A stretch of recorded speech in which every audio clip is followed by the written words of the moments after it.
Hello everyone. I am back after a week off. I guess it's not really a week off. It was just me kind of hoping to not cross the picket line in terms of supporting all the people that don't want any more hate raids and also harassment to minority people that are streamers and also just viewers. Hi babe, thanks for remembering that I have stream. But it's been 2 weeks since I've seen any of you, and yeah, in a way, like, last week, I gotta catch up on so many things I wanted to do, so it kind of worked out. But in another way, like, when it comes to these kinds of protests, Puggie, hello, thank you so much for joining again. Finally in time, you are perfectly right on time.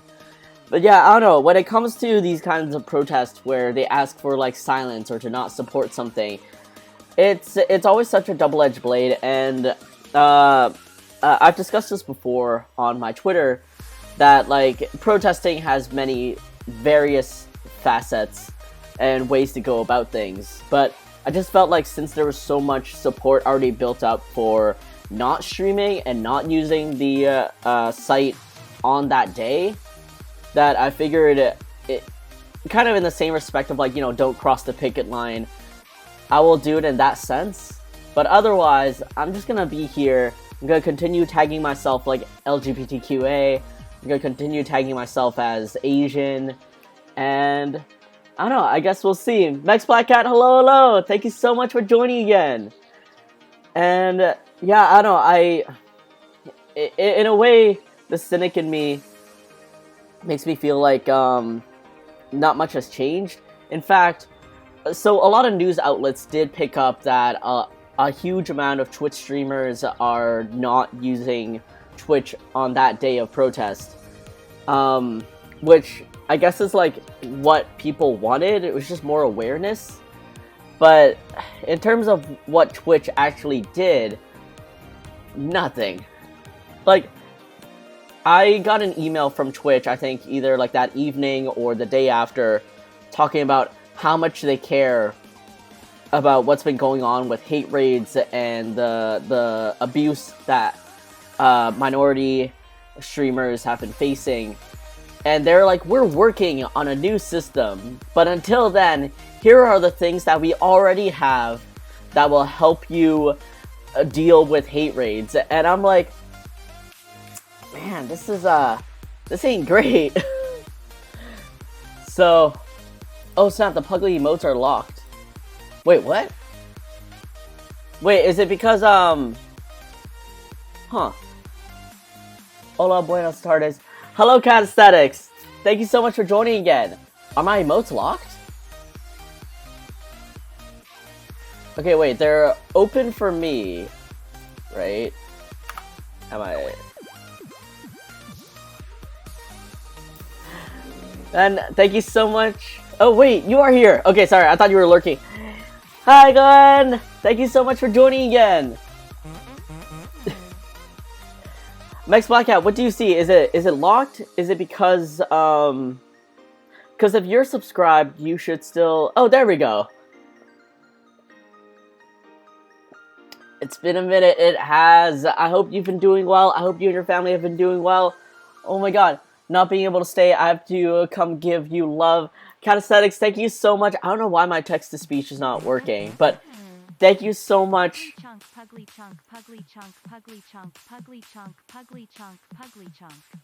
I love that. I love that, like, at least the text-to-speech for subscriptions is working. I don't know why it's not working for bits, but I will look into that. But thank you so much for the love. You really didn't have to. I just appreciate you being here. And, Max Black Cat, thank you so much for the 5-month anniversary subscription. I really appreciate that. And I love that the text-to-speech just keeps saying, like, Puglie Chunk, Puglie Chunk, Puglie Chunk. I don't know, wait, why is my emote wall not working? Okay. There's something going on. In Spanish, okay, I'm gonna try to not butcher this. No puedo quedarme, pero que guapo eres. Llore te quiero.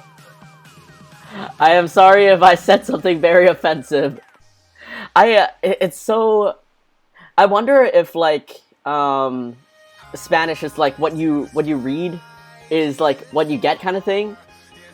But alright, take care, okay? Have a great rest of your day. Thank you so much for all the vitamins. Appreciate you. Have a fantastic, fantastic day. I have news. I have 20k poots now. Oh my god, are you gonna buy another Puglie? Are you gonna get yourself a Puglie? Oh my god.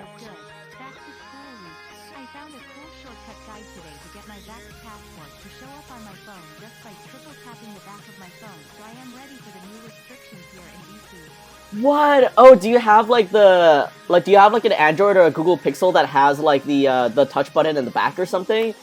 Also, Glenn, thank you so much for pushing into the hype train. Really appreciate you, and you also didn't need to subscribe again, but thank you for the 3-month anniversary. Really appreciate it. I will get a Puglie soon. They said I can't stay, but you are handsome and I like you. Aw. Cat Aesthetics, thank you. Thank you, Into the Universe. MX Black Cat, thank you so much for translating. Oh my god, that is TTS, whoops. iOS has back touch in accessibility. Wait, what? What? Is this for like a newer, oh my god. Is this for, wait, hold on. Is this for like a newer phone? Because I have an iPhone 8. I don't think I have it because mine's probably too old. When I don't expect it. Alright, I'm gonna have a Puglie just blindside me. iOS has backtouch and accessibilities. Handsome/cute. Oh my god. Glenn, thank you so much for the 500 vitamins. You again didn't have to, but thank you, thank you. Yes, wait, what? Wait, how would it have backtouch accessibilities if there's no... Alright, let's what? Support Apple. Sorry for link in chat. Yeah, no worries. I'm just gonna keep this link open for now. Use back tap on iOS 14. A quick double tap or triple tap on the back of your iPhone can open Control Center, take a screenshot, trigger accessibility specific actions, and more. What? How? There's like nothing back here. What is this? Oh, the back of my phone is so dusty, dang. Alright, Glenn, thank you so much. I just took a screenshot of my QR code. I took 2 screenshots, one of the QR code zoomed in and one out. But I am so ready for our vaccination cards. I just really hope that a lot of places do take it seriously and do enforce it, but I also know that people are not paid enough to deal with the crazies that we have here. And so, little update, something that happened, I believe last week, is that there was a massive anti-vax, anti-mask, and like anti-COVID, but not in like we hate COVID. It's in the we don't believe COVID exists and there's no pandemic kind of protest. And we keep getting reminded that, like, oh, this is a vocal minority and that most of Canada, like 75% of Canada, wants mandatory vaccinations. But this protest in Vancouver amassed 5,000 people, and this is just in Vancouver alone. Across small towns in my province, there were also, like, dedicated protests on that day, too, in front of, and all of them were in front of hospitals, and it's just the stupidest thing. And I don't know, I have this sinking feeling of despair and a lot of anger, but I am so no, don't be sorry for bringing it up. Like I honestly rant about COVID a lot on my Twitch, actually. But and I think it's like cathartic at this point for maybe me and some of my viewers. It might be annoying, but I don't know. This is my Twitch stream. Hello, I rant about things that make me angry. But I can't wait for vaccine cards to come in. I hope they get heavily enforced, so that I can go around and, you know, no holds bars, tell people to get fucked. Like, that's all I want. To tell all of these people to just get fucked. I don't know if shortcuts work on iPhone 8, but essentially I rigged a shortcut to open a preview of a screenshot. Oh, okay. There were also protests around here. I don't really know about what they were, but it was some government stuff. Probably had something along those lines. Yeah, honestly, there's so many... I don't know. There's, I mean, Puggie, are you in the States or are you in Canada? Or are you somewhere else? But I just know that, like, in Canada, the only protests that have been happening recently are all, like, anti-vax, anti-mask, and it's exhausting that these people exist. I respect people's rights to have dumb protests. I draw the line at blocking ambulances and patients from entering hospitals. Yeah, like, you know, it is obviously a double-edged sword, and, like, if they want to go out and make idiots of themselves publicly en masse, sure, okay, that is your right. But someone pointed this out, which was the absolute irony, if it's the word, that these people being anti-mask, anti-vax, are protesting in front of the hospitals, in front of the windows of people that were anti-vax and are currently in ICU beds, are currently in the hospital because they have COVID. And it's just the most, like, come on. The train has sailed. Everyone, thank you so much for the level 1 hype train. You all really didn't have to. Max Black Cat, thank you so much for those vitamins. And I appreciate all of you tons and tons. Wait, I have a mode for this. I have this.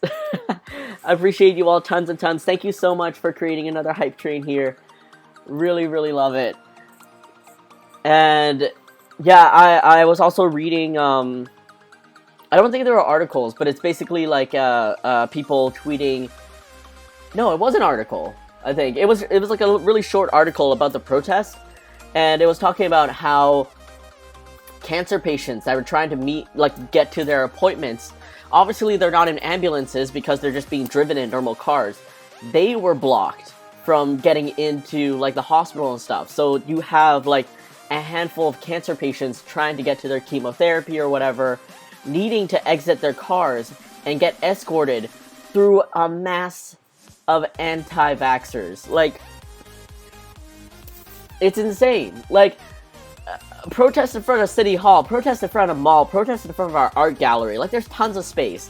Why would you protest in front of a hospital that is not only undoubtedly is saving lives? Like, what are you...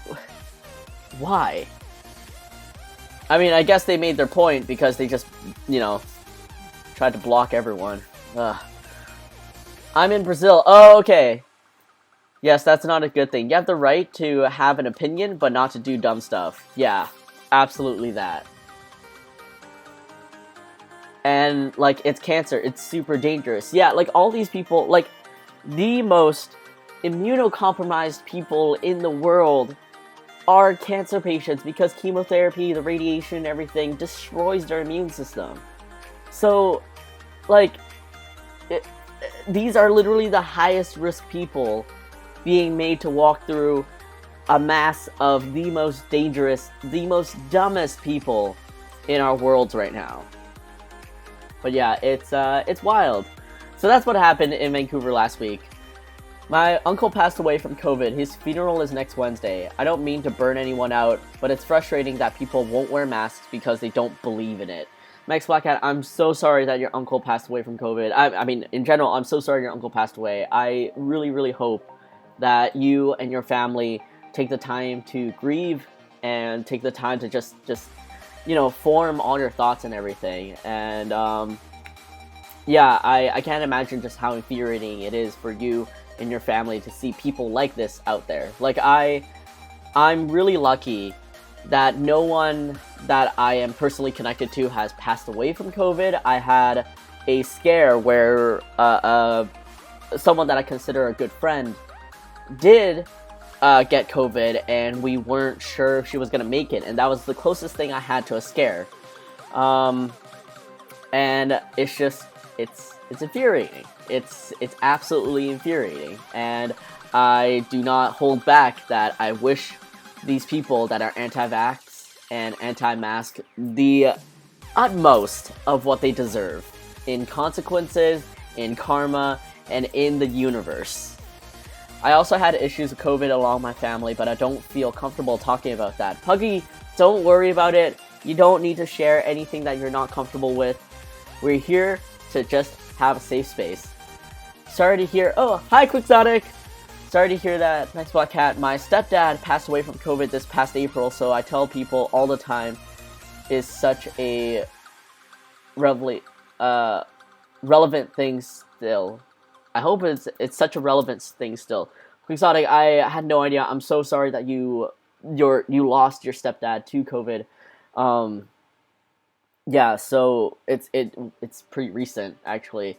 So I hope you're doing all right. I hope you and your family are doing all right, and I hope you don't have to see as much infuriating and upsetting news as all these idiots out there. But yeah, honestly, like my heart goes out to all of you. I am lucky in my way, and I'm still so upset and so angry. I can't imagine all of your feelings and your grief and everything throughout all this.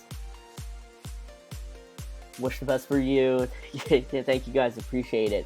Sorry about my misspelling. No worries. I can't even say words correctly. I've been away from stream for like 1 week, and I'm just like what are words? What is presentation? I don't know. But again, that's what happened last week in Vancouver. I am super upset and angry. I am about ready to fight. And I am so sincerely sorry for all of your guys' loss. And I hope all of you take the time to grieve and to really feel. And I say this from at least experience of like having a lot of... that sounds bad, but like I've gone through death in my time. Like I have no more grandparents. I lost my 2 lovely idiots last year. So death is not new to me, and I think the most important thing is to always just let yourself feel whatever it is inside you. If that is sadness, if that is grief, if that is like overwhelming tears, just let yourself go and let yourself feel that and get it out, because bottling it up and trying to force yourself to be okay, to be quote-unquote strong, because that's what our society tells us to do, is not it.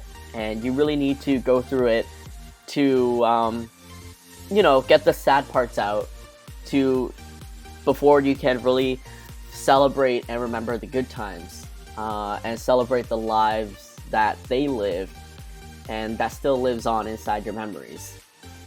What is English? That's what happened. Oh god, my keyboard. Oh god, why keyboard? Please make the S work correctly. And now I don't know if I wrote that right. It's okay, Puggie, you're doing good. Alright. Let's... Quantinator, hello! Thank you so much for joining! Alright, let's... and by let's, I mean Puglie and I hope we can make you guys smile a little bit, because it has been 2 weeks since I've seen you all, and I've been busy. I've been doing a lot. So, alright, first off, I got samples in for something I told you guys about, which is sticker books. And these are just samples, but they're pretty close to what they're going to be in the end, and I am so happy with how they came out. I just think they're super cute. These are the fronts, these are the backs, and I love them so much. The only thing that I'm needing fixing is a bit of the color. I'm sure like my camera doesn't pick it up as... Actually, it's pretty true. Basically, I just want this to be a bit darker and some of this to be more vibrant. I actually missed the stream. It never fails to make my day better. Oh, Puggie! Yay, samples! Yes! So yeah, these are just plain sticker books. As you can probably see from some reflections, you see how this side is shinier than this side? So this is just the cover, right?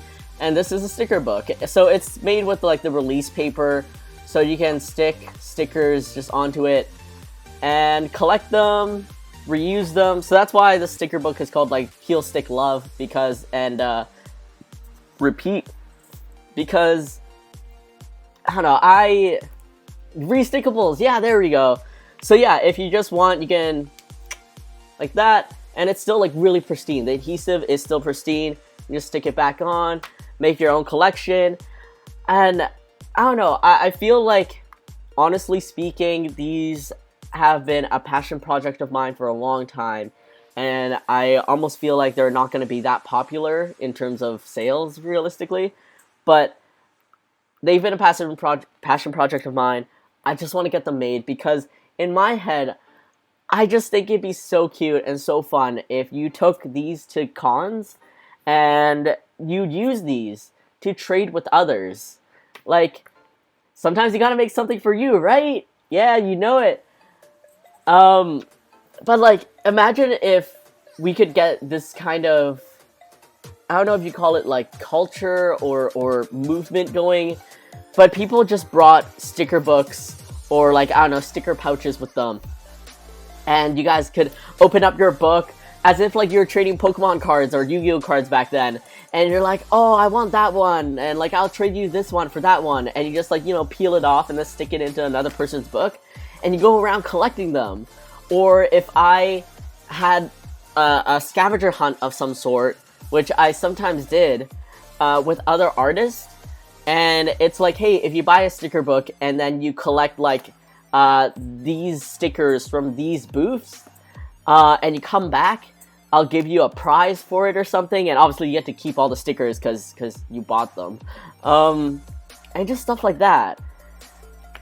And I hope these will be an exciting thing for people to use and collect, and I know those who I know, of course I know, those people who are part of the Puglie Sticker Society will get a special discount code to get a discount on these sticker books when they release, because obviously you're part of the society. This is made for all of you. And I'm excited to also announce that when the time comes. I remember my friends trading Pokemon cards when we were 10. I just watched it. It was great. Yeah, I love, like, back then in elementary, oh man, Yu-Gi-Oh became such a big thing that Yu-Gi-Oh cards got banned in my elementary because I think like teachers just didn't like how prolific they were around. Oh my god, Glenn, thank you so much for gifting the sub. You didn't have to, but thank you. Puggy, you just got a sub from theyeti.com, and share the love, pass on the love outside in the world, and definitely give a loving thank you to the Yeti. And also, if you don't know, theyeti.com, if you actually type it out in a URL, not exactly, but actually, I should just If you guys didn't know, theyeti.com is an amazing apparel site that is also local to Vancouver. And I should shrink this a little bit so it actually fits on the screen.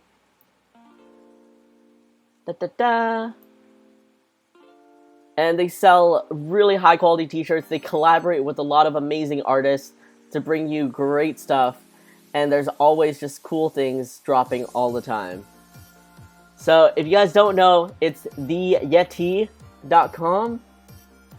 Oh, and oh yeah, you guys also started Sushi and Tea. Didn't you guys sell records for a little bit? Or like, was that like a very special event? See, we just got a new sticker for our car. We named it Gigi when we bought it, and we got the perfect little Gigi sticker for the back. Oh, that's so cute, sir. I need that, sir. Max Black Cat. Soon. I just approved of the samples. I am contacting the manufacturer. We're getting the last quote paid for, and we're going for it. No, don't plug me. You stop. No, it's too late now. You're on my screen. You can't escape. Ooh, I like cookies. I mean, I do like cookies. Oh my god. We have some silly shirts today. Yep, still do. We bought 60 releases. Oh my god. But yeah, if you guys need some video game inspired amazing artwork, like look at this, such a classic like 70s or 80s style anime Bomberman shirt. Oh my god, every time. Give me a zoom in. Oh, look at him, look at him. But yeah, if you guys need amazing shirts, great quality, amazing designs, supporting artists and a small business, please definitely do check out theyeti.com. They are amazing people, as you can see from Glenn, who is here right now. He's so handsome. He is so handsome, man. Like, I just wish we could, on occasion, go back to that style, or maybe a new anime or show goes back to that style where, like, you just have that very muted color palette, and every guy and girl has, like, the most luscious curls and hair, and they don't stray away from, like, really showing realistic muscles for, like, the arms and the thighs. It's just a great time. I was literally sitting here drawing red rabbits for MCC and then sub. Every hair ends on a sharp, pointy curve, yeah! Oh, to have such luscious hair. But yes, please show them some love. We got today's designs. The time remaining is, I think, oh, there we go, 6 hours and 33 minutes for some... What is this? Did you know your brain is full of worms? What is this? What? Brain worms. Is that like the tiniest ditto face on the worm? Will this zoom in enough? For me, no. No, it will not. Yes, a little face on the worm. Worms! Oh my god, all these little worms have, like, the dumbest little face on them. I love them. I love them so much. But yes, again, that is theyeti.com, and, because maybe the Twitch might not work, there's a little shout-out link if anyone wants to go and check it out for themselves. Basically, it gives the wearer the agency to be forgiven for their actions because brain worms... Oh my god. Can you imagine if, Can you imagine if the entire, like, anti-vax protest wore this shirt, though, because they're like, oh, this is like the shirt of our people kind of thing. It would be, you know what, though? It would be actually too real for them. Like, they don't have enough self-awareness to actually understand it, so there's no point. But Glenn, thank you again so much for all the vitamins and all the subs. Excuse me, angry water fighting me in my stomach. Really appreciate you, always. I mean, it is one of the few logical explanations for that nonsense. It absolutely is. Brain worms. Alright, so let's see. We got these sticker books coming up in the making. I'm so happy for them. I hope a lot of people do like them. I did hear back for feedback from my girlfriend, who is a sticker hoarder, that she would most likely not use these books because she wants to keep the stickers pristine in terms of, like, as they are, like, die-cutted or kiss-cutted or as a sticker sheet. So she will continue hoarding them in a box. And to me, I just don't super understand that in a way because, like, I feel like looking at all your stickers in a book, I don't know, it's easier to appreciate all of them, especially if they're die cuts and they are, like, cut to shape and everything without much of a background design or anything. But I don't know, I just hope enough people like them. I don't have them crowding up too much of my my apartment, and it won't be a largely bad investment. So many people are like this. Why have stickers if you don't stick them? Right? Like, I have a sticker collection of my own, but I also do actually stick them into, like, an album or into my journaling or something so that they would decorate the thing I'm working on. I don't keep them in a box, you know? They're meant to be stuck. Let's see, what else do I have? Hobonichi pages, yeah! It just hits so nice. It's like a nice statement piece, or a nice little decoration on the side. I didn't feel like writing a journal today. Here is a sticker. I felt like writing one word and then just adding a sticker onto it, and that's it. Or the sticker is the mood in itself, and that's it. Like, it just works, you know? Alright, let's see. These are the only physical samples I have of things that came in. But in terms of, I'm just gonna leave the Yeti as a background now. Haha. In terms of stuff that I've been working, yes, Twitch lag. Oh no! The lag's not too bad. Let's see. Oh, it's back. Okay, perfect. So, before, I showed this off last stream, but I made this In-N-Out Puglie because, I don't know, it's such an iconic thing, and people love In-N-Out, almost like across the world. So, animal style, yeah. Why are you lagging my whole PC fire up? No, Puggy, come back! Come back! So, I don't know what it was. Oh, right. My social media manager, Beth, a while ago, made a poll on Twitter with Puglie Fries asking what your favorite condiment was, and a lot of people voted ketchup, obviously. But that gave me an idea. I was like, oh, what if I made condiment Puglies? And I did! So I made a variety pack of condiment Puglies, just in like the little bottles, and I tried my best, with a lot of help from Beth and Zen, to make them all punny. So obviously these are inspired by Heinz, that's why it's Pugs 2014. Oh, I haven't made Sriracha yet. I made just like the default like variety pack of like, I guess what we call like the most basic variety packs. But I will be making more Asian inspired condiments coming up too. So like QP, Sriracha, hoisin sauce. Yes, the barbecue pack. Yeah. So we got tomato ketchup. Chick-fil-A sauce is lit. Oh yeah, I'm gonna figure out a way to maneuver that. Just because, famously, unfortunately, to rain on the parade, Chick-fil-A, was it the CEO? Is like super anti-LGBTQ and has donated to a lot of things related to that. So it's a really tough maneuver. If I do end up doing a Chick-fil-A design of some sort, I am definitely going to make it and donate it to like a LGBTQ charity or donation of some sort. But yeah, it's so hard navigating things that are not evil in this world.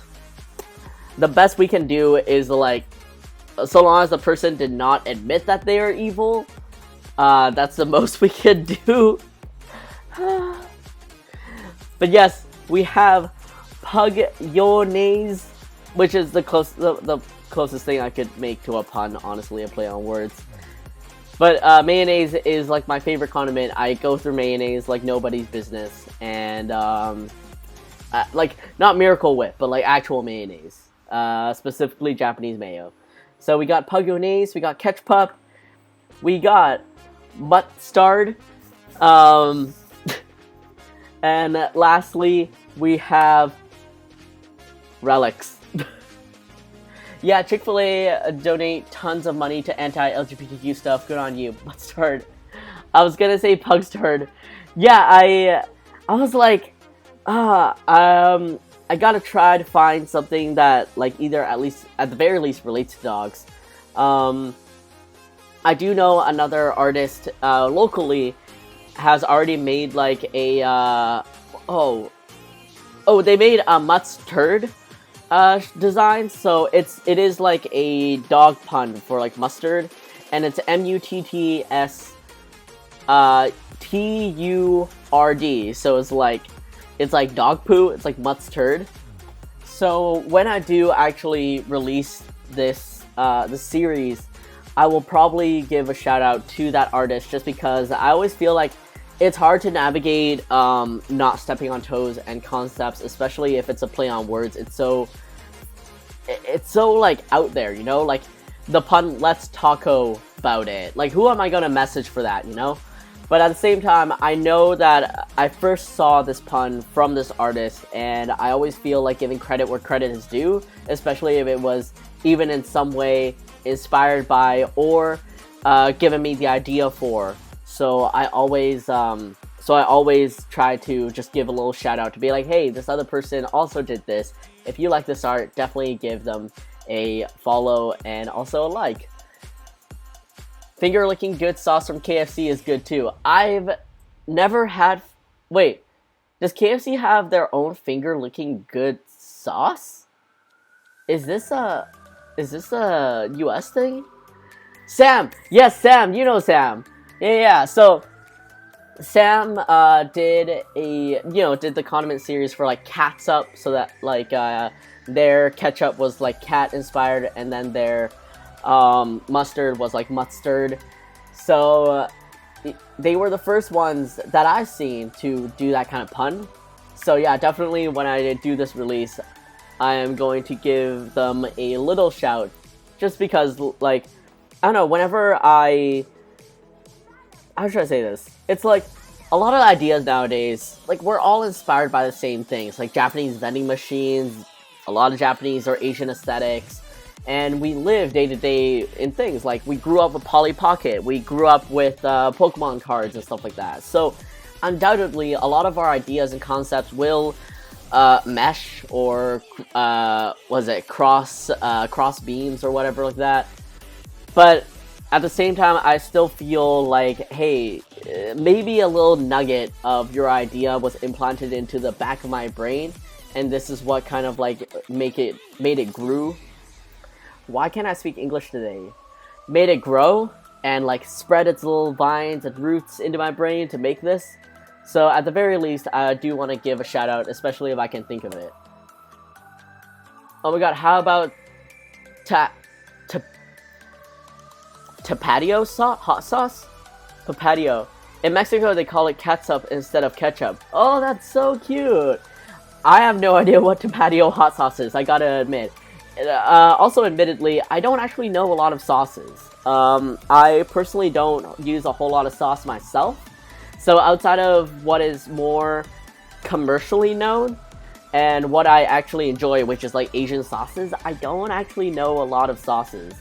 But if I do create this whole condiment series around the world, I will definitely create maybe like a, comment down below kind of thing, where people give me their recommendations for sauces. Tapatio. Oh, okay, Tapatio.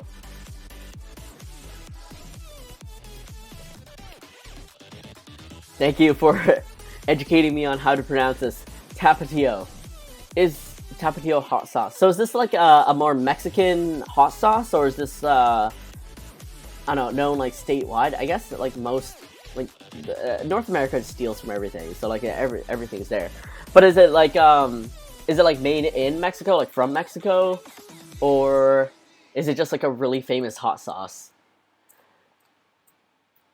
Oh man, imagine if I made like a Hot Ones series, because I know Hot Ones, the chicken wings YouTube channel, makes their own hot sauce, especially after they got so big. So I don't know, maybe I'll do a series for them too. So many ideas, so little time. Tapatio is better than Frank's Red Hot sauce, but Sriracha is king. Okay, Frank's Red Hot, I've heard of that name. Again, I don't eat it, but interesting to know. Maybe next time I'll look into it, because I know my partner does love hot sauce a lot, so maybe I'll look into it. But also, everyone just loves Sriracha, so we end up getting that anyways. It's Mexican and Hispanic are known to put it on hot Cheetos, cup noodles, popcorn, sometimes fruit. Hot Cheetos and fruit. Now that's something new for sure. How about Valentina? Soren, hello! Thank you so much for joining! Wait, what's Valentina? Is that another sauce? The world of sauces, oh my god. I make my own hot sauce. What? Like, how? Do you grow your own chili peppers, or do you just buy them and then you do like the whole like puree mashing and all that? It's another hot sauce. Oh my god. Would you say Valentina is better than Sriracha, or the other way around? Glenn, god damn it, Thank you so much for sharing the love with Soren. I really appreciate you. And Soren, of course, well, I don't even have to ask you this because you're always so full of love. But share the love out there that Glenn has passed on to you. And, also, it's Glenn is theyeti.com. And if you were ever interested in really cool shirts, theyeti.com is this t-shirt website. And they collaborate with a lot of amazing artists. They have vinyl records. And they have other really cool little trinkets and just really dope designs themed for video games, shows, and other miscellaneous great designs. Every time you gift a sub, I'm gifting you a shout out. Oh, and wait, comics? I gotta admit, like, I'm so far behind in keeping updated. Even though I follow, you know what? I do follow you on Twitter, but I also am so rarely on Twitter nowadays that, like, I am so far behind on things. But that's Crossy Road. Oh my God, the chicken, the duck. Ah. Yes, hello. Thanks so much. I used to buy a bunch of shirts from there. Oh, yay! Understandable, retwitter. Yeah, I just... Oh. Hold on. Oh god, I said the most non-related thing to the topic. I finished my drawing. 9 more to go until the 18th. Wait, 9 more to go until the 18th. Puggy, congratulations on finishing the drawing. Good luck and Godspeed on the rest of them. Who wants to spend time there anymore? It's just, I've been saying this for the past couple of streams, but me disconnecting from Twitter and me disconnecting from most of social media has just been such a godsend for me. Like, albeit it is a very,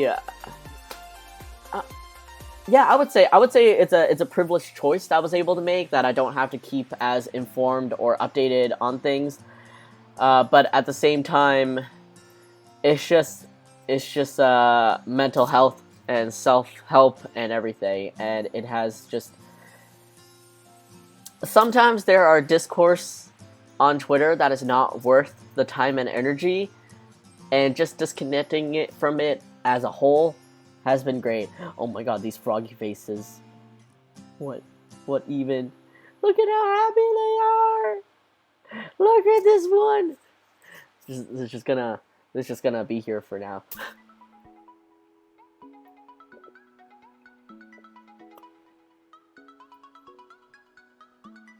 Tapatio has a mariachi in front of the bottle. I bought a Funko Pop of him holding his hot sauce. That's so cute. Oh my god. Okay, I'll look into this, and then okay, so I can't actually eat a lot of spicy foods because I'm sensitive to spice. A lot of people, when they eat something that is like mildly spicy, or they say has no spice in it at all, I can actually pick up on it in like probably 2 times the strength.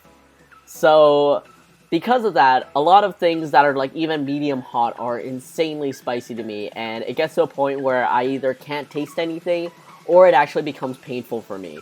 So that's the fun part of my existence, even though sometimes I like spicy foods. Like, you guys know, when you eat spicy foods and the spiciness is like part of the flavor, and it's not just like a challenge to see how hot you can eat. Yeah, that's the former is what I really love, and why I'm so sad that I can't eat spicy foods, because it becomes painful for me pretty fast. It's like Woody's nightmare in Toy Story. You're broken. I don't want to play with you anymore. Throws a garbage can. Oh no. It's a thing I do. I draw all the MCC teams before the event. Also, I hope me talking about MCC is not just confusing. LOL. No. Don't worry about it. I think possibly most of us get it. Most of us get it. That game is so fun. Handsome Frog. I was so addicted to Crossy Road for a long time, and then I finally got it on my system, and I was able to be productive again. That's why I suggested it for Puglie. It would be funny to see him in a mariachi hat and a mustache. I actually, was it, did I name it this? No, Dia de los Muertos. This was a long time ago, but my friend, who is, Mexican, suggested to, you can see how long ago it was because the file says 2014. But he did suggest this to me, which is a Dia de los Muertos Puglie, and I drew all this, and I never brought it to fruition. Basically, I sketched it out, and I just never brought it to life. Maybe one of these days I should probably just pick it back up. I don't use Twitter, but I hear a lot about the arguments around there. I thought my phone was playing and actually got scared. Oh my god. The lag saga continues. Yeah, I would say Twitter has its good and bad parts. You can have the really funny shit post, and you can get so much enjoyment out of it. You can get you can see amazing art, and you can see things that you're interested in. But there are a lot of infighting, a lot of arguments, a lot of just random people being really crappy, and it's just kind of like the internet, the culture of the internet, confined into one space, which is Twitter, and that's what it is. So if you've never been on Twitter, I don't think you're missing out on much, and I think you're just fine being happy the way you are. Definitely, I like a bit of spice, but not too much, and only if it feels like it actually adds the flavor, not just heat. Yeah, Soren, exactly. Like, I know some foods are like, oh, we're like super spicy or whatever, but like, please, I just want to taste the food. I was like 6 or so. Oh, okay. I sweat very easily as it is. I don't like sweating all over the place while eating. Oh my god, yeah. Or like when it gets so spicy that your nose just starts running and you're like, oh god. And like, it's just, you're just gross. I once made the mistake of accidentally biting down on a peppercorn in a very spicy Sichuan hot pot. And for those who don't know, Sichuan is known for their spicy foods. And I went because this was my friend's like favorite restaurant, and he wanted to show me around Toronto. So I was like, okay, for you, I'll do this. I'll drink as much water as possible. I'll just enjoy this with you. And oh my god, when I bit down on that peppercorn, first it was heat, and then it built up, and it built up so much heat that it became numbing. Like, I couldn't actually feel my tongue. I think it got so hot that it actually started tasting sour, and I just started producing so much saliva because my mouth was just messed up from the spiciness of this single peppercorn, and it just kept building up and building up. I had to keep drinking like ice water, and I kept having to hold ice water in my mouth just to try to keep the heat down. Yeah, hot sauce that tastes like butts isn't worth it if it's just for the sake of being really hot. Yeah, like, everyone's like, hey, I can eat the hottest foods. Like, I don't care. I want to be able to just enjoy my food and taste it. If you want to flex on how hot you can take your spiciness, then, like, that's great. But, like, I don't care. I just want to enjoy my food. That's actually very pretty. Oh, thank you. I've heard a lot about Twitter. I've heard a lot about the Twitter bad side since Technoblade explained the cancer situation on a video. Oh, interesting. It's just the bad part being bad. Spice sweats equals okay spice tears equals okay spice no strip equals the limit. Equals like the grossest mess you are when eating food. Alright, so that was, yeah, 2014 back then. And this is the Yeti. Alright, what else have I worked on over the past couple? Also, rude of me, how have all of you been? I haven't seen all of you in 2 weeks. I've clearly forgotten my manners. Soren, how are you and Ree? Glenn, you are doing fine, and school's coming back. Mex Black Cat, how are you? Puggy, how are you? Is it just me, or do other people also get the hiccups when you eat something spicy? I've never witnessed anyone getting the hiccups when they eat something spicy. It's gorgeous. Oh, thank you. I know some people get hiccups when they eat too fast, and then they get an upset stomach, but never spicy. Oh my god, Kenny! What? Nope, just you. It's Dia with an A, though. Oh, did I not? Wait, how did I spell it before?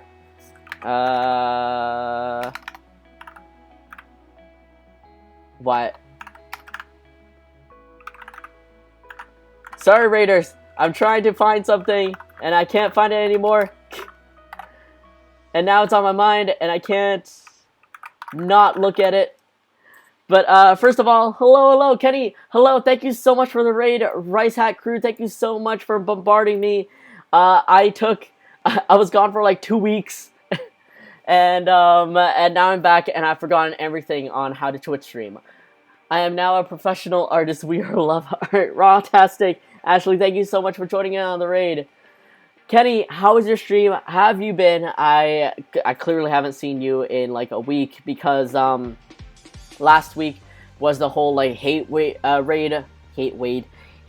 protest thing that I joined in on, and then I just like got really consumed with work. But I was really productive, so yay. Oh, okay, there we go. Why did you not show up? Oh, okay, Dia de los Muertos. Max Black Cat, thank you so much for correcting me. If I pick up this artwork again, I will correct that, and I will double check on it too. Just making art and selling it to the millions in game. Wait, what? I gotta bounce, huge. Thanks for being awesome. Let's talk to you soon. Len, talk to you soon. Take care. All the best to you and your family, and stay safe, okay? I'll see you soon. Bye. I got a jet, got a guest over, but have a great stream. Kenny, thank you so much for the raid and for sharing your community with me as always. Have fun with your friend, and take care, alright? I'll catch up with you soon. Let's see. I'm back from the dentist, so my mouth is like, oh man, I just saw the dentist yesterday, albeit it was just for basic teeth cleaning and also to check up on something because I felt like a little bit of weird nerve pain a couple days back. Dentist surmises that I might have just been like clenching my jaw or grinding my teeth that night, and it might have just like lasted an effect in my gums. I haven't felt the pain since then, so hopefully, fingers crossed, it's nothing too serious. But I know that feeling with the dentist. Seeing the dentist is probably like my worst. Like I drag my feet to the dentist. I drag my own feet to the dentist. I know it's something that is very important. Dental care is very important to health, but it's so painful and there's so much shame. Me and Rhea have been really well, feeling like I'm finally getting settled in. Still waiting on my work permit to process, unfortunately. No! Okay, come on. Speed up, work permit! But I'm glad you two have been settling in. I hope Rhea and her family are doing well. And I hope everything has been going a lot smoother. Again, I have completely missed out on both of your streams because last week I was just like part of the protest and then I just got busy. But I look forward to catching your guys' stream this week. Yay! But speaking of busy, this is what I've been productive with. In terms of designing, I actually got back into some merch design. I'm having my fingers crossed that my manufacturers will not drop the ball with me this time around. And so this time, I designed some new pins. So let's see if I can get all the information. You guys can see it. I'm hoping to make an In-N-Out Puglie pin. It's just going to be hard enamel, gold plated, and it's going to be about like, what? I wrote this in centimeters for the manufacturer, but I don't actually understand centimeters. It's about like 1.75 inches, so it's about like yay big.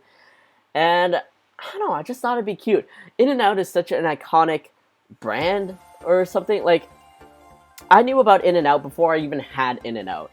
When I was in grade 12, there was a geography field trip where people that are part of the geography class got to travel down the coast of the states, going from like Seattle or like, yeah, Washington down to California. And our last stop was, I believe, like Anaheim and then Santa Monica. And my geography teacher loved In-N-Out. He like raved about In-N-Out. He has an In-N-Out hat that he keeps in his classroom. He was one of the coolest teachers in our school. So he got a lot of gifts from other students. And one of the gifts that he has framed and hung up on his wall is a portrait of him wearing an In-N-Out hat drawn by one of his like previous students. Like, he just loved In-N-Out. So when I traveled down to California for that geography trip, I actually missed out on In-N-Out. We didn't go as a class. It was just kind of like a free evening for people to explore, and some people went to In-N-Out, some other people wanted to do other things. I was part of a group of friends that weren't interested in In-N-Out, so I didn't even get to experience it until I think like 2 or 3 years back. And truth be told, I didn't get animal style in my hamburger because I'm not a huge fan of a whole lot of sauces, so I'm pretty picky in that way. And I thought it was alright, but a lot of people do tell me that if you do get the burger animal style or your fries animal style, then yes, it is probably like leaps and bounds better than most burger places for the price that it's at.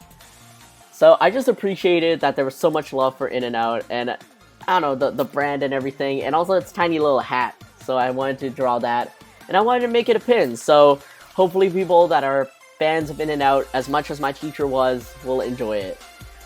That's alright, never an expectation for people to come to every one. How have you been? I have been productive last week, as you can see, and otherwise, I think good. I think in general I've been good. Earlier in my stream I was ranting about, I don't know if you guys had this in Toronto. I didn't see anything happening in the East Coast, but in Vancouver there was a massive 5,000 person protest against vaccines and masks and just saying that the pandemic isn't real. So that was infuriating. And otherwise, overall, I've just been, by and large, good. Let's see. Alright, so that's the In-N-Out pin. And then next, I made my offline artwork. So my Twitch channel, when it goes offline and there's no like video auto-playing, the artwork is like these 3 little Puglies eating a donut.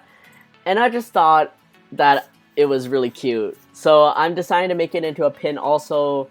It's also hard enamel, gold plated and everything. And I just thought it'd be a really cute pin. Oh, catching up on chat. Yeah, I need 3 crowns. Oh, I got a cracked tooth and a weak filling. But my father-in-law is making my crowns for free, so it saves me money. Oh my god, that is huge savings. I'm so sorry you have like 3 crowns that you need fixing though, but like I hope it goes smoothly and I hope you save a lot of money that way. I mean, you definitely do, but I hope in general it's very cost efficient, because at least in Canada, dental is not covered in our universal healthcare, so we do have to pay out of pocket, or if we have insurance from like our workplace or something, it really helps. But yeah, dental costs a lot, and it's unfortunate that we have to do it like every year if we don't do a great job keeping our teeth. Me. Oh yes, the input designs, yes! The nice teachers, I had a few of those. Yeah, nice teachers, I mean, he wasn't even, like, he was nice. He was nice and he was kind, but that's not like the whole of his personality. He was just really cool. He was really down to earth. He spoke to us as if we were, like, not adults per se, but like we were people. We were teenagers that had our own opinions, our own thoughts, and our own, like, you know, that we felt like our opinions mattered and we have a voice, and he respected that. So with that respect, we gave him that much back. And any student that disrespects this teacher, like, none of us like that student. Like, it's it is a very telling personality if you don't like this teacher or you disrespect him in any way. I eat In-N-Out at least once a week because it's in the same parking lot of my work. Nice. I mean, I'm glad at least that you aren't sick of it, but it's a nice treat for yourself every week. Probably will be leaving soon. I really need to sleep after the grade. I was able to sleep at 1 a.m. and woke up at 7 a.m. experience. Puggie, no worries. When you need to go to sleep, I hope you have the sweetest dreams, and thank you again for joining on in the stream. Thank you for the Quantinator. So yeah, I just really liked this Puglie drawing that I did. I'm calling the design extra large sprinkles because well, not at a glance, but like it's kind of like the mini Puglies look like extra large sprinkles, and then the little text on the top is just like, are these sprinkles? Question mark. And I don't know, I never know how to name my product, so I'm just like, I don't know, make something stupid with them.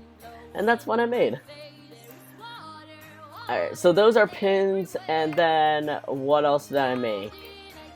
Pins I'm hoping to make, and these have been on the back burner for a while. I'm hoping to get them revisited again, but they're lanyards. So let's see if this shows up and it's not cut off. Yeah, so it's just the grocery bag pattern with the little grocery items and Puglies poking out. And here's the lanyard for groceries that I'm hoping to make. And then next is an In-N-Out lanyard that has kind of like references to the iconic In-N-Out pattern, but it's the In-N-Out burger with the condiments actually. So ketchup, mayo, relish, and mustard. And funny enough, I actually found out that In-N-Out has all these condiments. So their animal style sauce is actually a mix of like mayo, relish, and ketchup, and I think like a bit of vinegar or something. And I learned that if you want mustard, you can ask them to grill it into your patty. So I'm like, oh yay, this all works out. Oh my god, yes, I remember hearing about the vaccine protests. I don't think they happened here though, at least that I have seen. I know they're out there in the East Coast, but I'm glad you guys didn't have to witness or deal with all that hot garbage. I did see that some, I think like anti-mask or anti-vax people were throwing rocks at Trudeau, which, I mean, I don't think you're much into Canadian politics. Truth be told, I'm just on the tip of the iceberg for it. He has his faults, he has a lot of his faults, but like, for all the faults that he could be throwing rocks at, these people threw rocks at him because they were anti-vax, and it's just stupid. The cutest and chunkier sprinkles. Yes. Oh heck yes. Max Black Cat. Yeah, when all this In-N-Out stuff comes, I hope you'll enjoy them, and I hope they're gonna turn out good for such an In-N-Out fan as yourself. I'm also gonna, so like,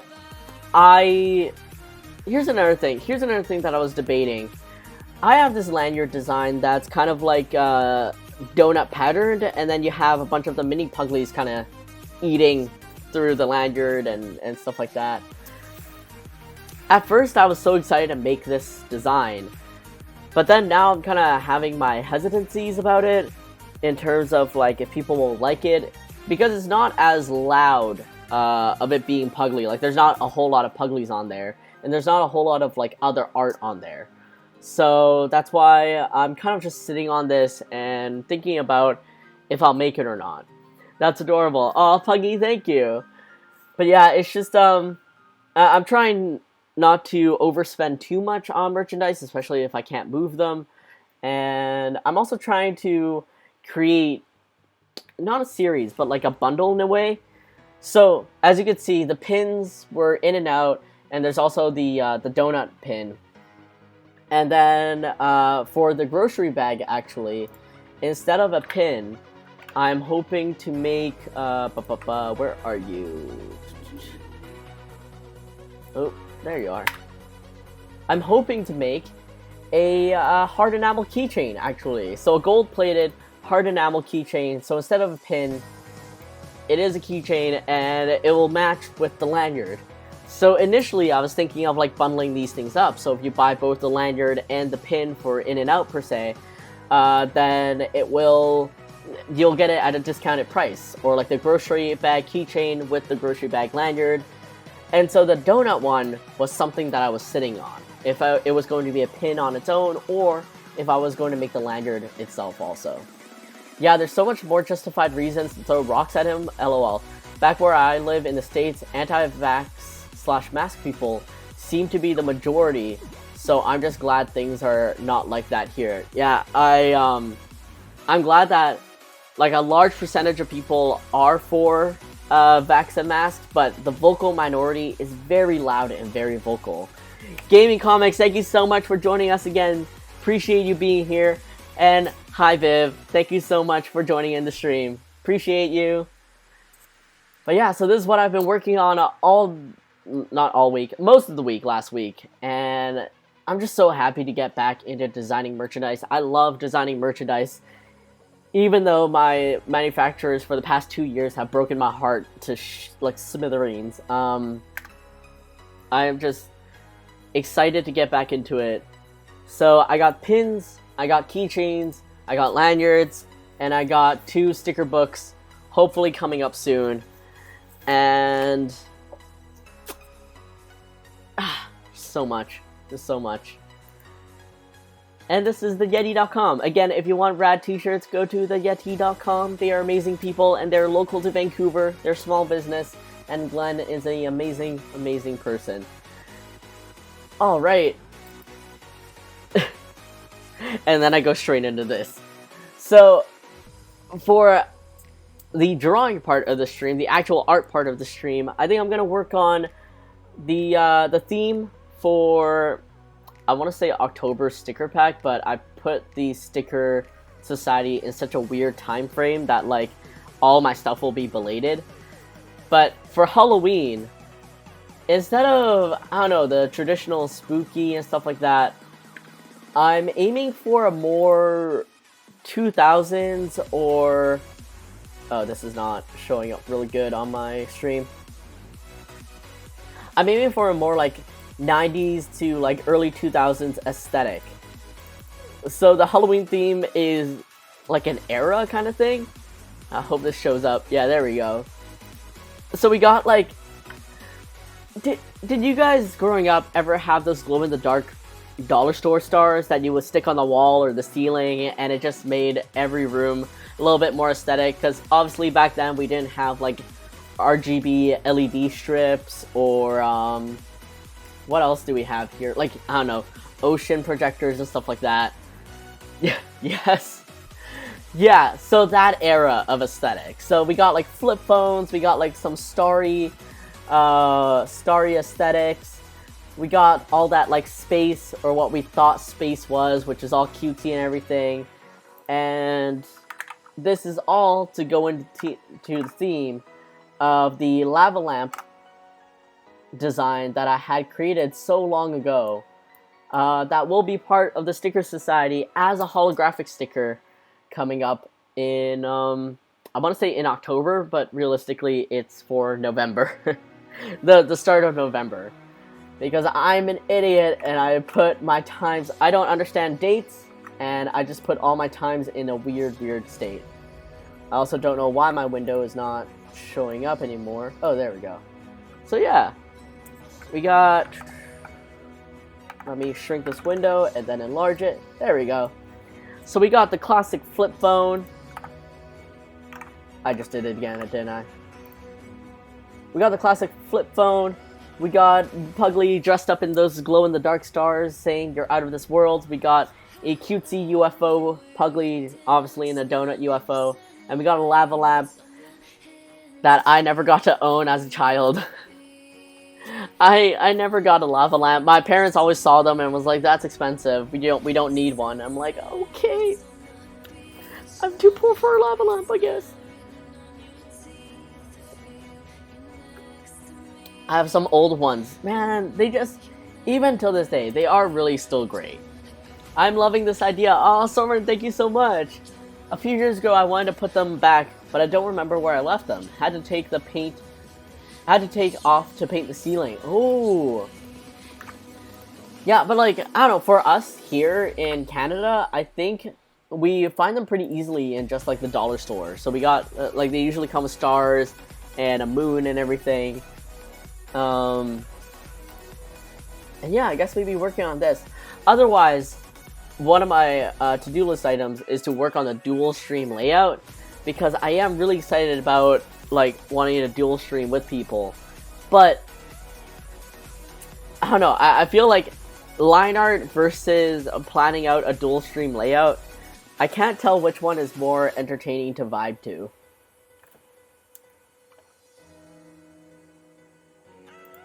I don't know. Unless any of you viewers have any input for me in what you want to see me create, I might just end up line arting this. But for those of you who are wondering what a dual stream layout is, it's basically, in the future, I want to have Twitch streams where I have friends on with me.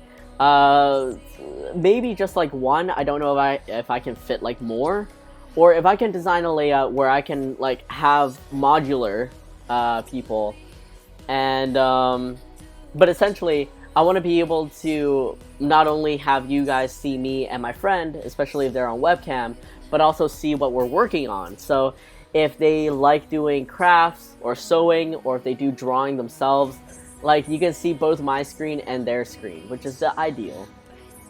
The problem with my parents always saying no to me as a child is now I use my adult money for childish things. Exactly that. But even now, like, when I look at lava lamps that are for sale, they're still like, okay, realistically, I understand why my parents say they're expensive, because I saw them and they're like $38 to like $40, and I'm like, this is really expensive for something that doesn't light up the room that brightly and it's just for a mood. But they just look so cool. Like a squad stream, I saw one of those last month. Yeah, basically like a squad stream. Though, to be honest, I don't exactly know how a squad stream looks, I think. But I mean, I have seen people do like multi-streams where they have webcams for each friend, and then actually it's all like just sharing one screen. Same, I saw the Steve from Blue's Clues video that was trending on Twitter and bought the hat he was wearing. Nice gaming. Nice.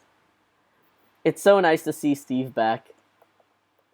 And that he's doing well, actually. That's a more important thing, too.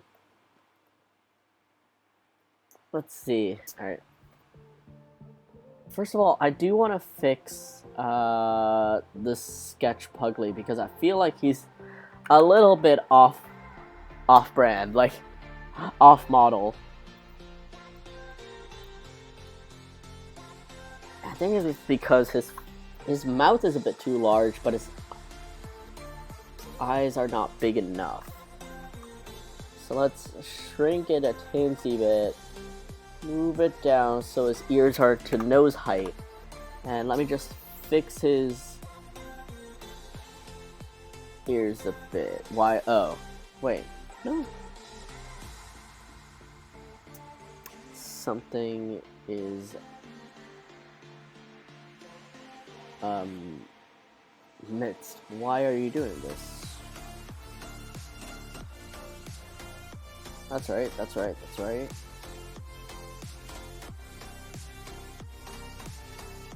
You're locked on transparency, but I don't know why you are.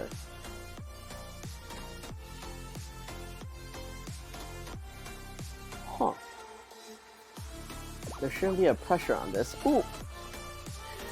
Gonna look for a bit, but I'll watch. Soren, have a happy lurk. Enjoy the work or food that you're working on, and have a great rest of the day.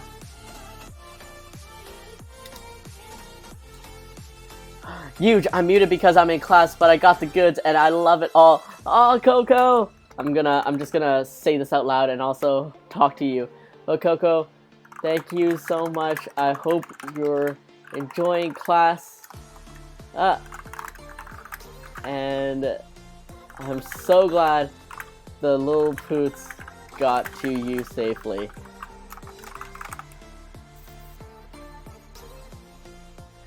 I didn't watch them as a squad. I watched an individual. I was changing stream every like 5 minutes because welcome to MCC. I guess I should say it's Minecraft Championships, but day with me. Oh, I see. Yeah, like, I guess it's like squad streaming, but it's you can actually see the multiple screens and people in the single stream, and you can choose to watch me or watch you know, whoever I'm streaming with to get the same content.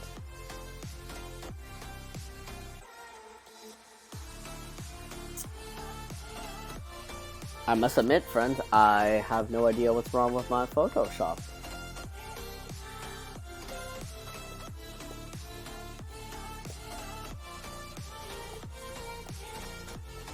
Because what you're acting like is you have an opacity for you, but you really shouldn't.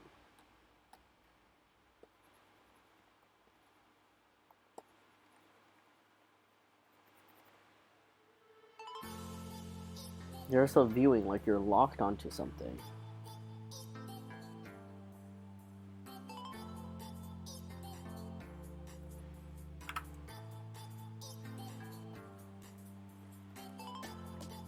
What the heck?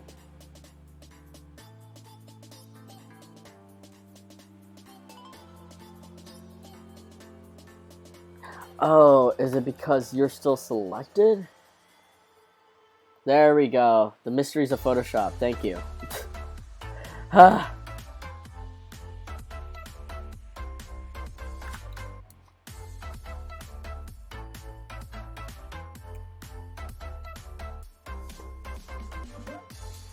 Alright, there we go. Now we're back in business.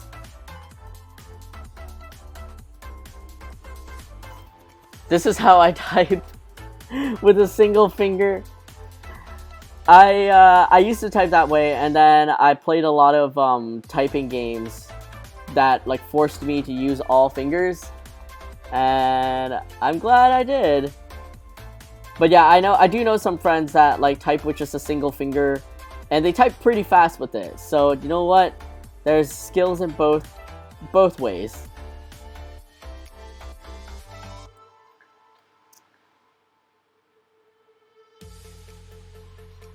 Alright, okay, there we go. It is fixed. I don't know why the selection was still active and it acted in that way when it's active. Maybe it was a little bug. Who knows? Let's just fix this Puglie over here. Because when I drew it, I knew the eyes were too small. But I personally have such a hard time drawing and making ready, like, good copies, good final illustrations on the iPad. I find it so difficult, and it's not even like, oh, the screen has some width, so it looks like your pen isn't touching exactly where you want it to be. It's just, I don't know, I mean, maybe it's that, but it's the lack of a cursor telling me where my brush is, like this, that, it always just messes me up when I do Procreate on the iPad. Alright, let me fix this right here.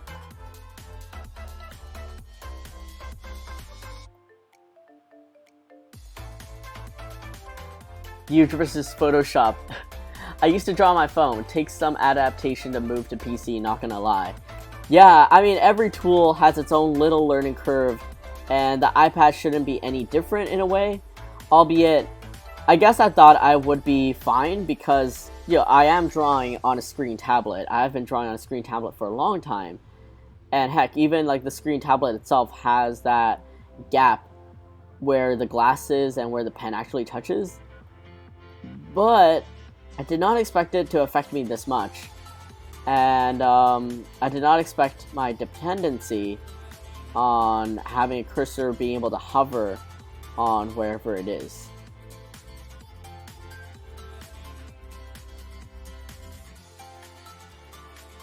There we go.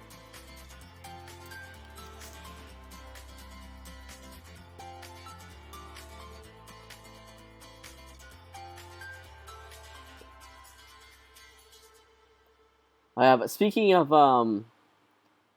Mexican foods and sauces that we had earlier, I mean, I can't. I don't know if this is truly what Mexican people would want, but growing up in Canada, we would always see commercials for taco kits, like El Del Paso tacos and stuff like that. And the commercials made them look so fun because it's like, oh, it's family night, it's taco night. You buy this box that's like a kit, and it comes with all these things like the shells and the sauces and spices for the meat and the toppings and everything. And all you have to do is get the ground beef and whatnot, and then you can have taco night, and it's so fun because your entire family just gets to build their own tacos and eat it. And so my friends and I had a taco night, recreating our childhood of watching these commercials, and surprisingly, it was really good. Granted, what carried it was the guacamole and the ground beef and everything, and honestly, all the kit gives you is shells, and like soft taco shells and hard taco shells, and maybe the spice pack for the meat. But all things considered, it was really good, and it was kind of fun, building your own taco around the table and everything.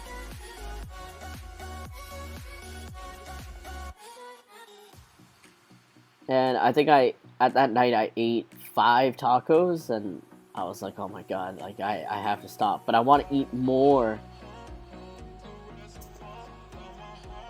I heard tacos? Yeah. Oh my god, Wild Ravens! Thank you so much for the raid! Guacamole with the carry. But yes, tacos. Good stuff. Let's see. Go Pugger Rangers! Wild Ravens, thank you so much for the raid. Really appreciate you and for entrusting your community with me. How have you been? It's been a while. And what were you up to today? Wild Ravens, Pug, Wild Revenge, Pug, Bork, Wild Ravens, Pug, Wild Revenge, Pug, Bork, Puglie, Puggers, Puglie, Bagel, Puglie, Chunk, Puglie, Chunk. Thank you so much, Wild Ravens. And were you still continuing playing The Sims? Also, let me do the... I forgot to do this for Kenny. God. A week away. Literally a week away from Twitch, and I've forgotten everything regarding how to be a good Twitch streamer. Also, none of my alerts are working. Do I need to, maybe I need to refresh it after stream. Literally a week away from Twitch, and my entire Twitch breaks. But thank you all so much. Mr. GK76, thank you so much for the pooting along. Thank you so much for the follow, for pooting along. Really appreciate you. Playing some Fallout 76. Oh, nice. I admittedly have never played that game. I've just heard many documentaries, talks about it, and how buggy it was. But it seems it has fixed itself. It has a lot of followings. It's a lot of fun. So I hope you were having fun surviving the wasteland out there. In general, how have you been? The text-to-speech will just die with the emotes. Yeah. The text-to-speech, like, does not know what to do with the emotes. But there's something really sweet about it when it just starts reading out what the emote is. You've been good! Oh, yay! I'm glad. Nowadays, it's just so hard to gauge how good things are going, because we'll be like, oh, the pandemic is over, and then it's like, psych, it's not. But yeah, earlier, or just before you joined us, we were talking about tacos, and how my friends and I had a taco night together. Because I think a handful of us, maybe all of us, grew up watching those commercials for, like, taco kits, like Old El Paso and stuff like that. and you know, seeing all these suburban white families coming together, laughing around the dinner table, eating tacos, building it, and the commercials like it's fun for the whole family, and we're like, is it? And then we had it, and it was great, and it was actually really fun and super tasty, which was very surprising to us. We kind of expected the kits to be pretty lackluster, but yeah, honestly speaking, the guacamole carried a lot, the ground beef carried, and all the kit provided was like taco shells, both hard and soft taco shells. Can't really go wrong with that. What would be your dream taco if you could put anything in it? Oh man. Like, with that, in terms of like being able to put anything in it, wouldn't that just be a like me ordering a crepe? Like being able to put anything into a crepe kind of thing? But no, I do really just love ground beef or ground pork, well seasoned, of course. A lot of melty cheese. Oh my god, my ideal taco is a quesadilla.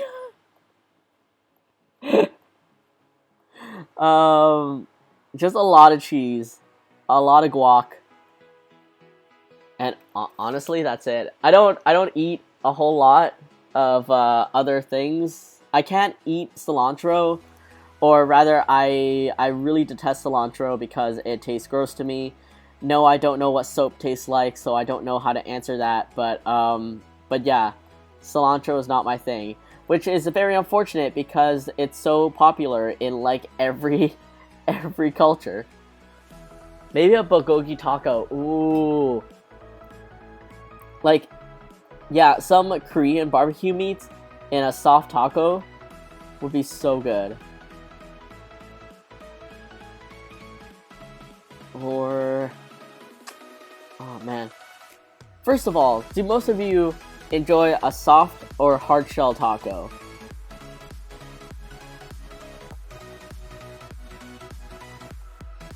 Because I thought I would like the soft shell taco, but it turns out I like the crunch of a hard shell. But also regarding that, I just hate how there's no function for it. It just crumbles. Like, the moment you bite into it, the entire taco breaks apart. Hi, I'm from Brazil, and I love your work. I always follow your lives. Aw, Pug WP, thank you so much. I really appreciate you, and thank you so much for being here. I hope all of my live streams have been entertaining, and all of Puglie's adventures have been fun. Both. I started liking hard shell, and then grew to like the soft shell. Yeah, that's true. I mean, I wouldn't complain if I got like either or. And it was my first time experiencing a hard shell. And I thought it was neat. I liked the crunch to it. And maybe the hard shell that we had in the kit, which honestly speaking was a little doughy, just wasn't my type.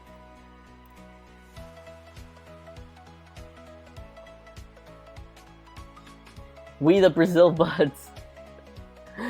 I love carnitas tacos. It's basically pulled pork. I don't like guac though. That's fair, but I do also love carnitas. I love pork. In terms of like all the meats, like beef, pork, or chicken, or turkey, I would say pork is my favorite.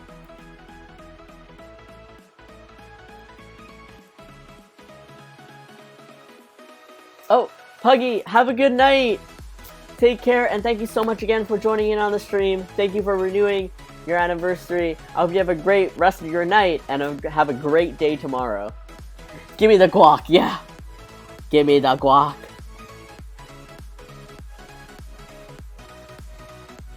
I do love avocados. Truly. Alright. Kind of fix the eyes, and let's give Puglie the... You know what, let me draw in the little antennas first. Just to get them situated. Am I perfect at drawing stars? No, that's part of the charm. They just look so imperfect and fat. And...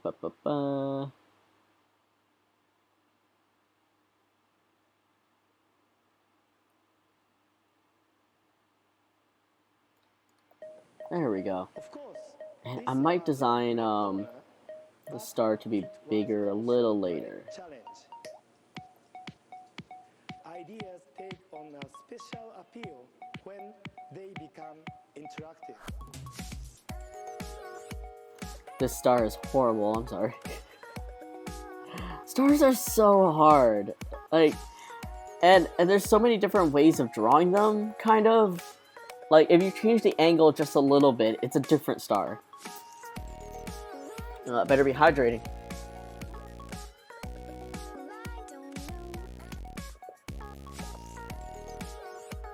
And I only grew up with corn tortillas. To me, crunchy shells are Americanized. It's basically Taco Bell.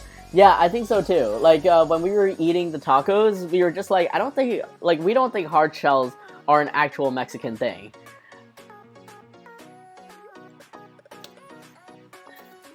But yeah, corn tortillas. Ooh, so good. Forget to leave stream for a second.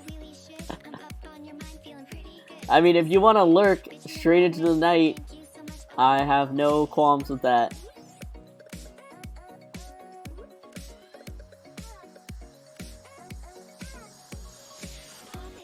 But man, I want tacos tonight.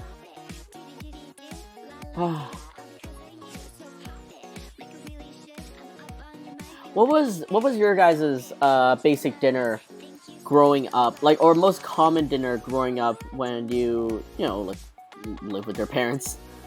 Mine was always like rice, some kind of fish, vegetable, like some kind of vegetable, and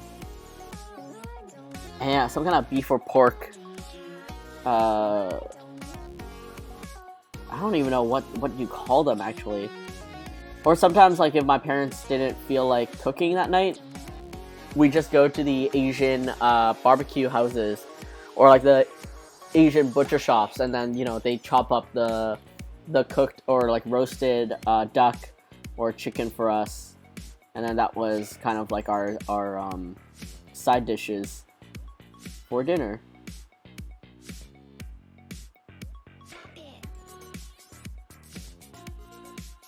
But growing up, like, I don't know if I'm a rare one, but I don't actually really like rice. I like noodles more than rice, and that was always the difference between my brother and I. I like noodles, my brother liked rice. And so dinner time for me was never fun.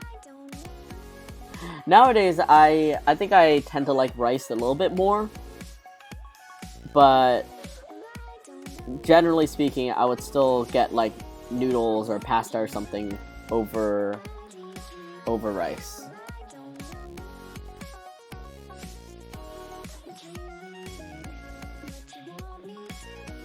There we go.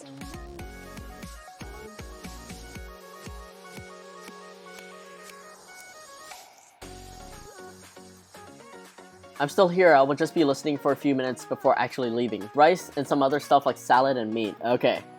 Fair. My mom always had Spanish rice and beans on the side with everything. Oh man. Beans. Like always beans, eh? That's so interesting. This is Fox.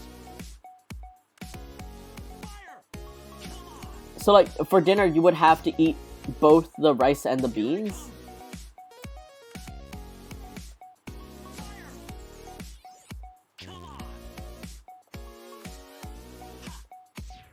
Sorry, just kind of trying to fix the eye here with some finer details. There we go.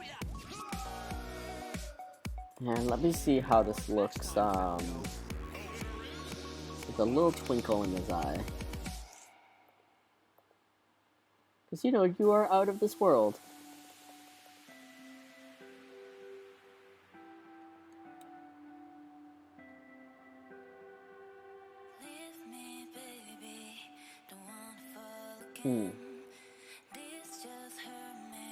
Alright, come back to think about it. I eat rice daily, so I'm like, yeah, rice. Our rice was always orange, so to me, white rice was flavorless. Okay, wait, what did orange rice taste like? Or like, what is there actually no difference, and it's just like all in your head kind of thing.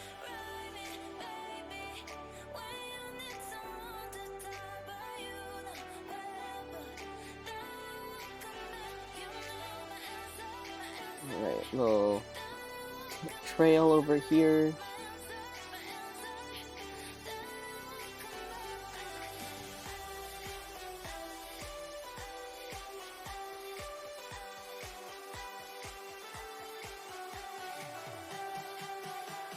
There we go.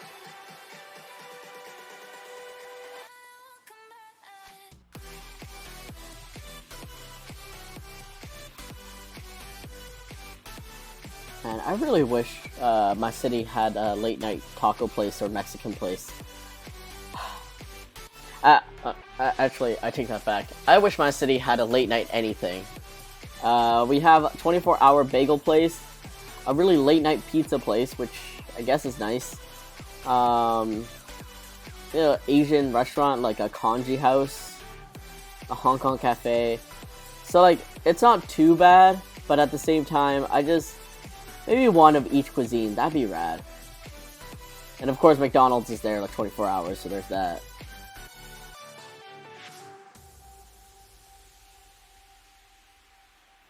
See if I should add a couple more stars around this.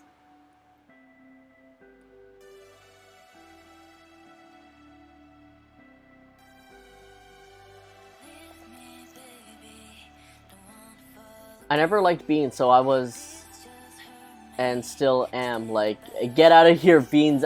I get the green thing that's flavorless, and I don't know the name in English. Green thing that's flavorless.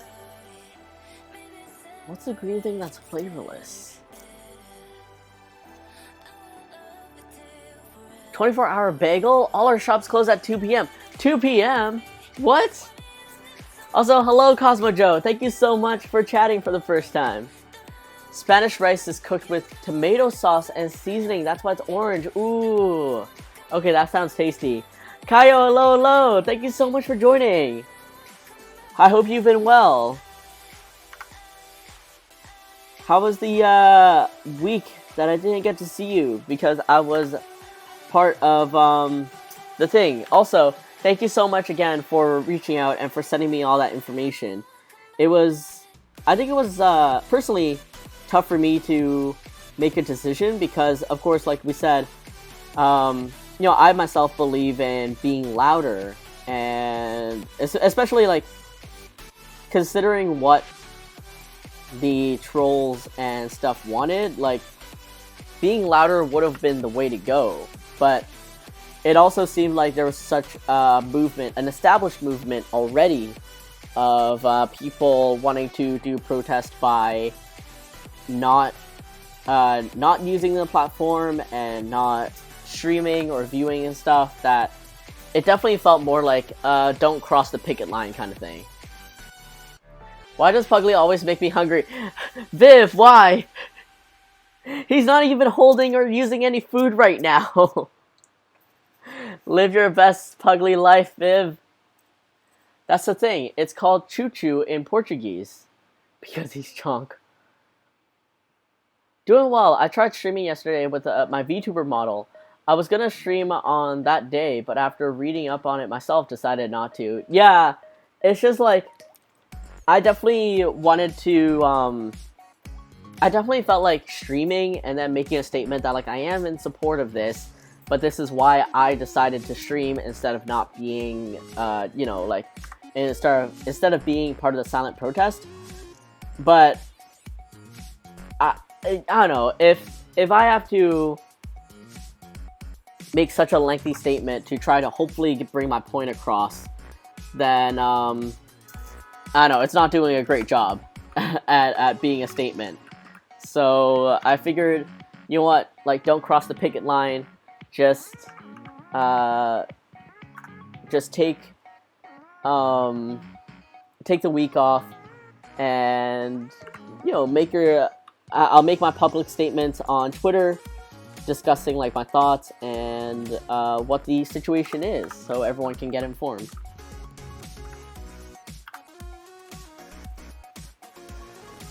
Hashtag Twitch do better, sub off Twitch, stop the hate raids, stop the hate, a day off Twitch. Yeah, exactly that.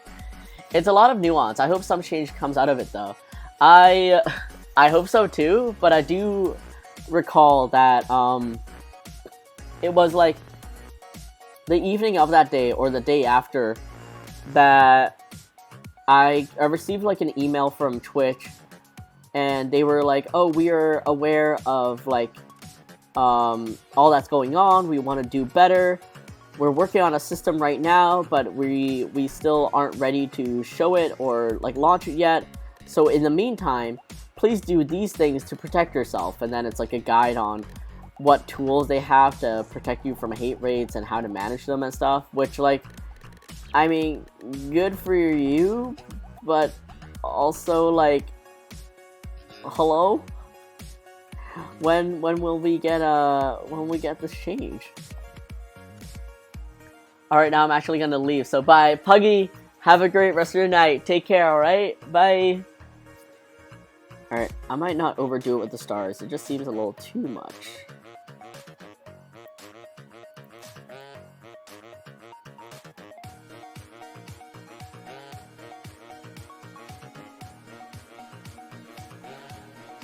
Alright, and... you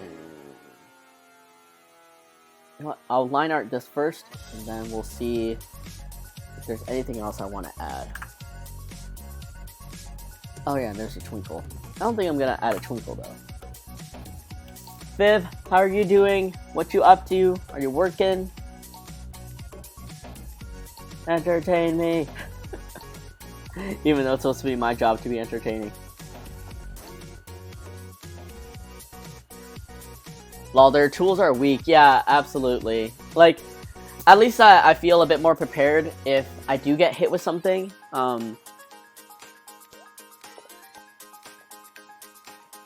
Like the turning on the followers only chat, and then turning on the sub only chat if required, turning on emotes only if required.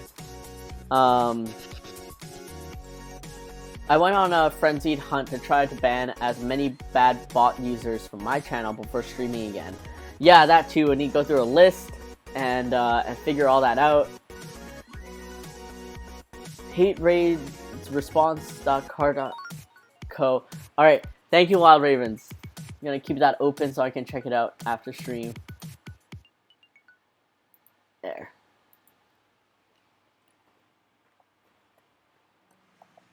Yeah, I guess, like, in the end, I'm glad so many media outlets picked it up, like Vice and all that stuff. Oh.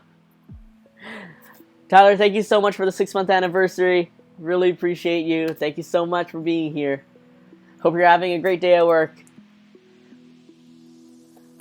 Yeah, I'm glad at least the media outlets have gotten, like, wrote articles about it and what hate rating is and what the community has been dealing with, and also some of the really bad, I mean, all hate raids are bad, but like the really bad instances, like the charity streams that get hate rated and stuff like that. It's insane. Like, if this is a multiple offense, like, can one not be IP banned? Like, is this against the law?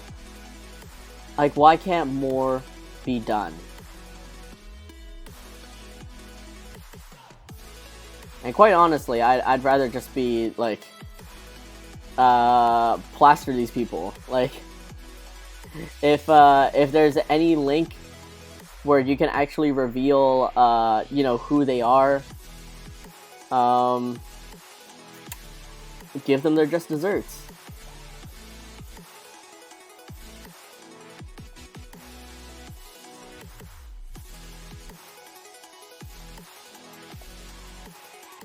Trying to draw jewelry for next season stuff, pretending to know what I'm doing.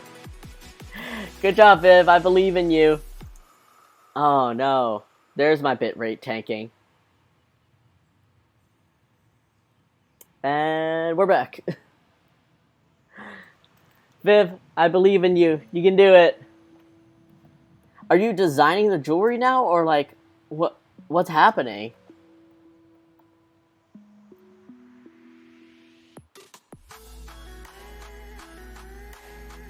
Yeah, I think Kenny or Knievo has been looking into like tracking down these kind of follow botters or hate raiders and stuff like that, and he also sent his findings to Twitch, which apparently Twitch sent back a message saying like, oh, they're working on their system, and you know they thanked him for it, but like they're doing something in the background for it too, so don't like reveal too much. And I can only hope that they are doing something about it.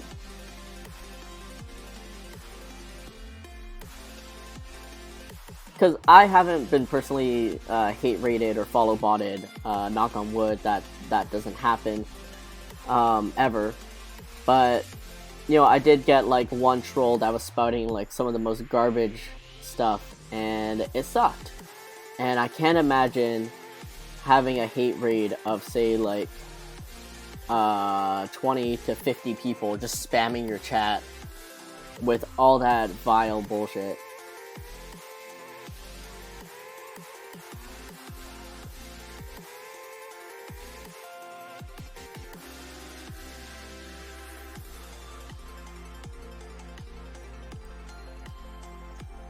Ooh, I agree with that, but sadly it seems so out of control on Twitch's end. A lot of what Twitch says can feel empty sometimes. Yeah, like the email that they sent definitely felt empty, and it's a lot of honesty policy that they're doing anything at all. But yeah, unfortunately a lot of that is out of Twitch's control, and I guess the most I can hope for is an IP ban that like Twitch is gonna announce, but I don't know if there's any kind of issues or legalities concerning an IP ban.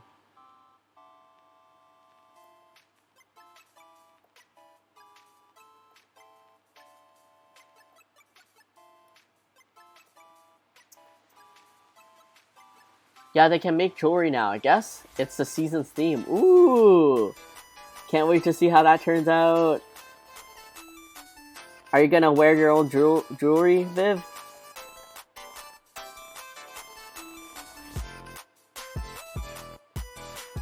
I just noticed all the cool identity tags you can use on here now, but had second thoughts in case I get targeted. Yeah, I definitely feel that. Yeah, in giving yourself all these tags, you're basically making a very easy way to find you, you know, specifically on who they want to hate and stuff like that.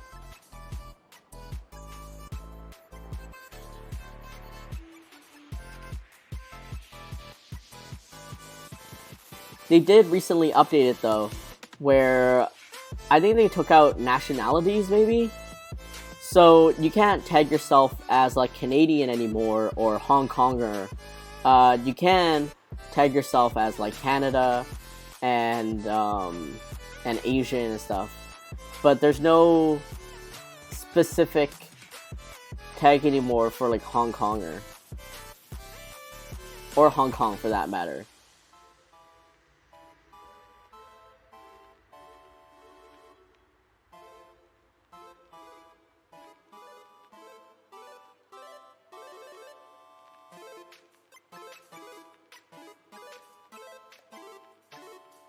Let's see.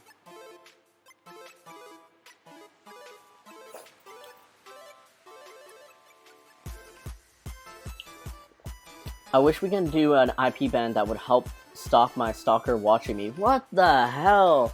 Wild Ravens, you have a stalker? That's so messed up. Have you been able to like contact Twitch at all to help with you? While they in China, I don't get it to see anything. Maybe pics sometimes.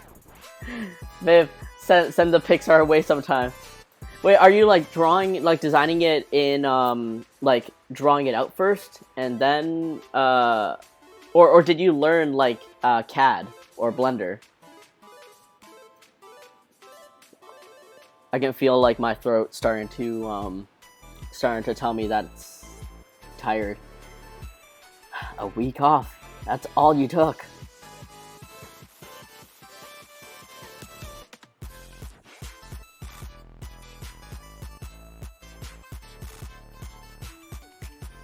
I am now currently trying to figure out multi-track audio so I can play K-pop and C-pop without it being on VODs. Still could get lag yeeted, but oh well. I mean, I've been on other artists' streams where they straight up just play, yeah, like, K-pop music and like full-on songs that I'm pretty sure are not like royalty free and stuff. So I don't know how to get away with it. Maybe it's just they're not publishing VODs or they're too small to be noticed. Maybe.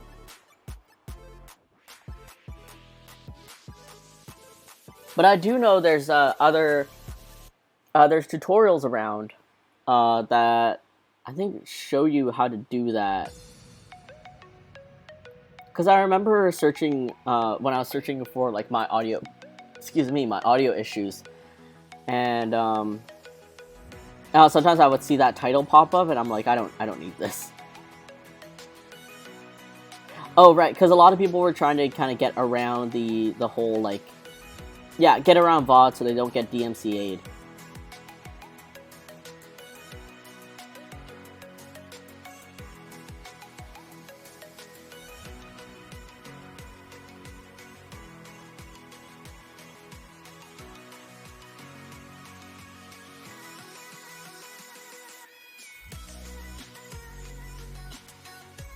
Come on. This mouth is giving me so much grief.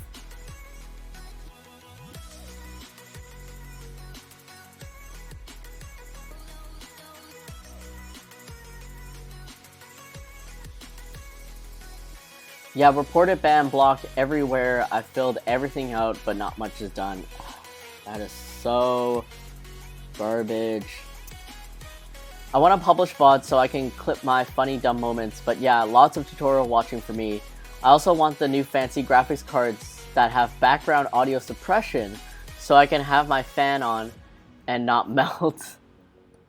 Oh, those are some fancy graphics cards, dang. But yeah, good luck. There's so many intricacies on setting up like OBS and Streamlabs and Twitch and everything. It's just, there's so much to learn. I did not expect to learn this much when I started Twitch, but here I am.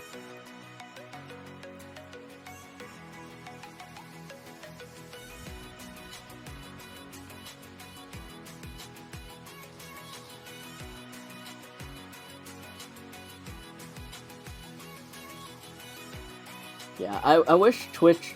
I mean, Twitch makes so much money. I'm pretty dang sure they do. Like, could they not boost up their support staff? Make a difference. Be a better platform.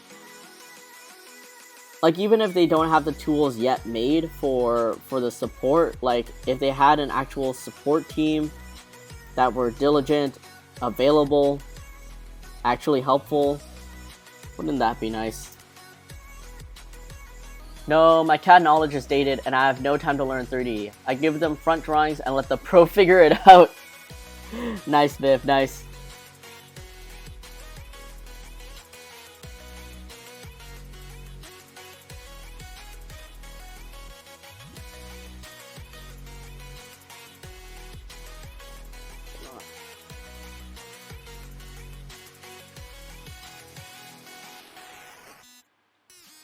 I got my Streamlabs Pro subscription transferred so I can use my cute little overlays now. Oh, cute!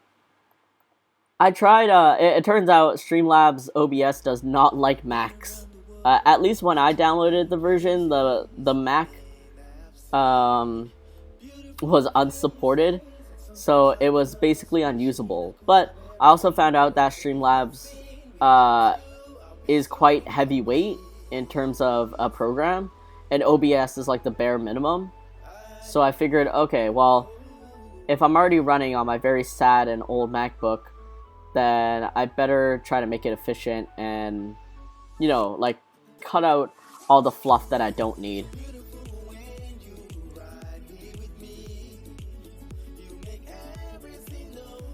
There we go. And little eyebrows, because it's Puglie.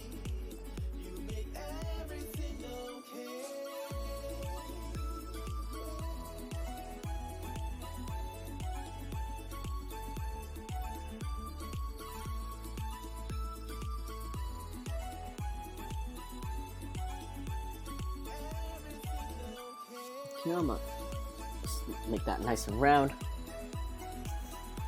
Oh no, yeah. Oh my god, Gale and I had that issue for a while. It's a huge program. Oh my god, yeah. So like what? When was the last time I caught Gale's stream? I think it was like maybe 2 weeks ago. I feel like it. But like, did Gale? So Gale had a whole new setup, right? Like the new studio area and a new setup. Like, is it because she moved from OBS to Streamlabs OBS, or did she like try something new? Like what happened?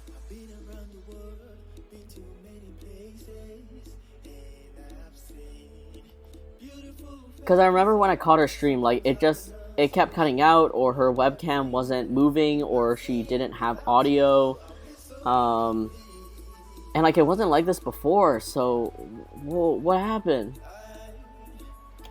She got a whole new Mac. Oh no! Wait, she got a whole new Mac and like couldn't use her same setup as she did back then.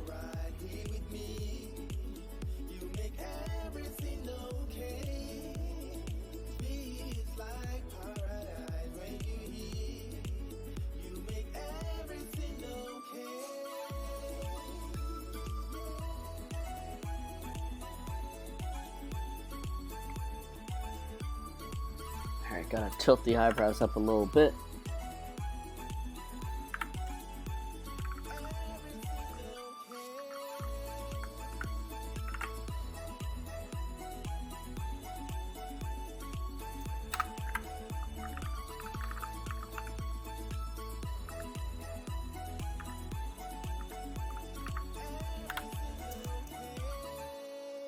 New Mac, new setup, it was just a lot of new. For whatever reason, it's super difficult to get all the same settings to work. I don't use Apple products, so I am lost trying to help. Oh man, that's, like, it shouldn't be that way. And I mean, like, how big of a leap was her operating system?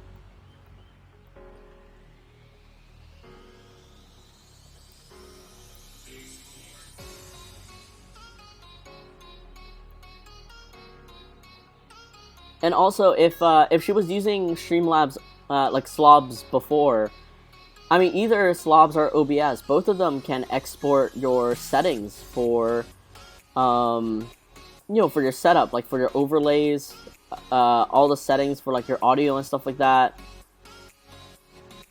So, I mean, on paper, it should have been such an easy transfer. That's so sad that it was so difficult.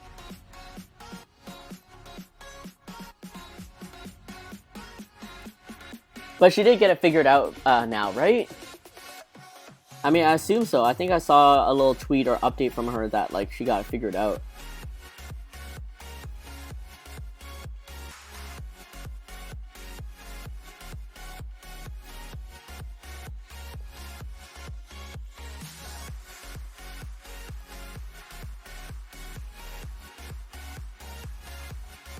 Right, and this eye over here.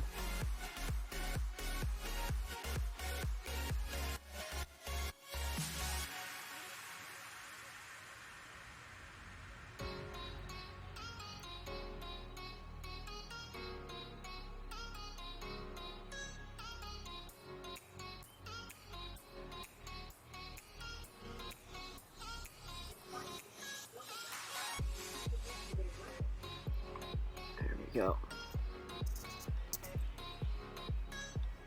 Ah, damn it, not again.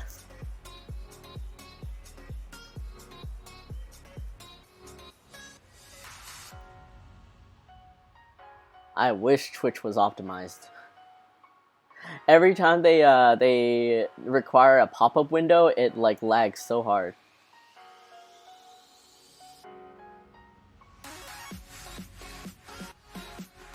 Pretty big from what I remember. She had an old MacBook and got like the PC type Mac. Oh, the desktop.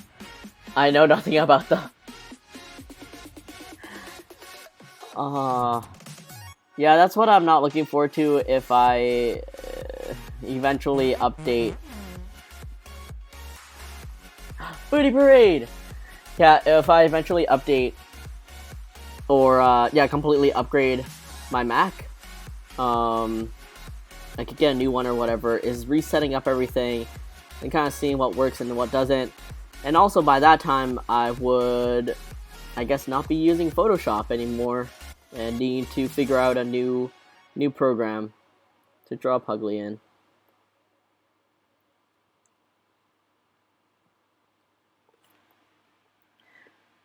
Which by and large shouldn't be like a huge issue, but I'm just so old and crotchety that I'm like, I don't wanna do new things. I don't wanna use new things. Like, even though I've done my research and I've figured out other programs that are like Photoshop that I can immediately just go over now, I am just trying to live out my final years with Photoshop and enjoying the comfort of something that I know.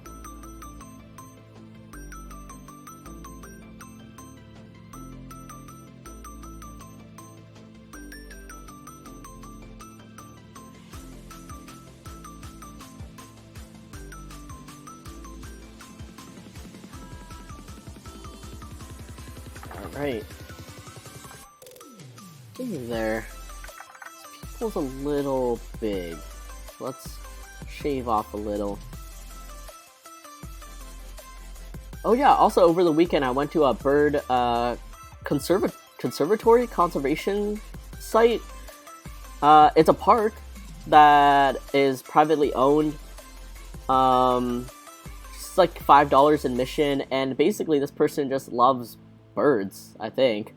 Well, I sure hope so, at least. So he has this whole plot of land that is this area that's perfect for migratory birds. Oh! Wait, sorry, hold on. Twitch is the least optimized site. Yeah, I know, I hate it so much. Like, please, work on everything! That was me moving from Photoshop to CSP.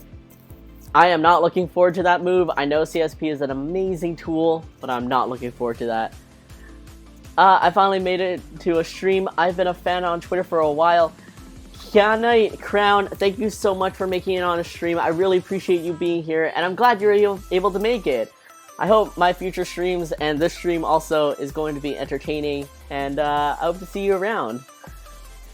Oh wow, did you stick your arm out and have a bird land on you? No, but my girlfriend did. So at the bird conservation site, it's like $5 admission, which is super cheap, obviously. And you can actually buy a bag of bird seeds for $1, which again, very cheap, very reasonable. And so, she held out her hand, and she was trying to get these little like chickadees to go on her hand, just to step up and like nibble on stuff, but they were having none of it. I think they were very suspicious of her.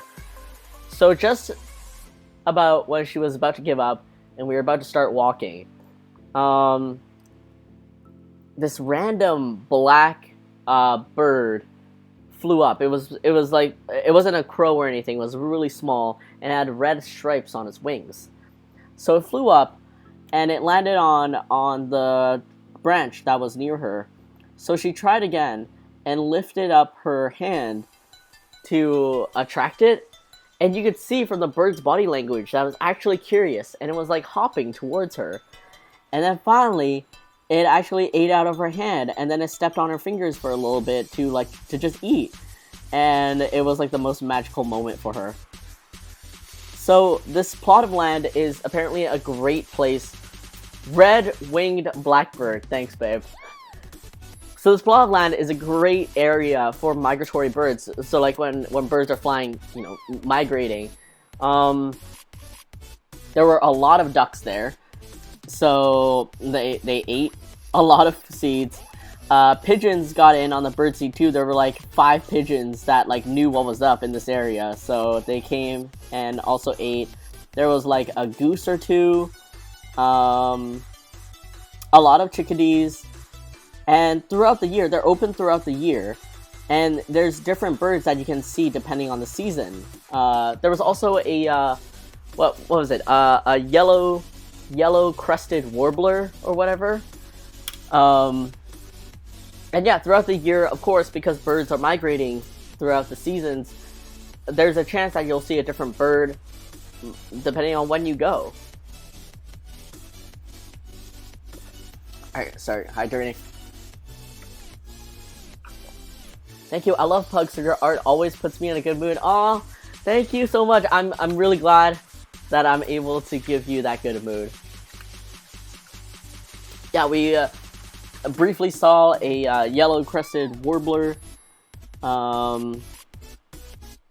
and what else did we see? Oh, and some cranes, I think. Oh, and carp. There was a lake, or just, yeah, I think it was a massive lake. There was a massive lake, and there was these, like, massive carp, like, in the waters with the ducks. And I guess they also knew what was up, because whenever people threw the bird seeds to go feed the ducks, I mean, inevitably some would go in the water, and then the carp would just, like, party over to eat all those seeds. But it's just this massive plot of land. It's very legit for bird watchers. Like, there's actual little huts that you can kind of hide in, and there's panels that you can push up, and you would just see, like, across these plains of fields or water and whatever. And if you had binoculars, then you'd be able to see, like, the birds in afar and stuff. Or if you're just normies like me and my girlfriend, you buy a bag of bird seeds, and then you get really happy feeding ducks.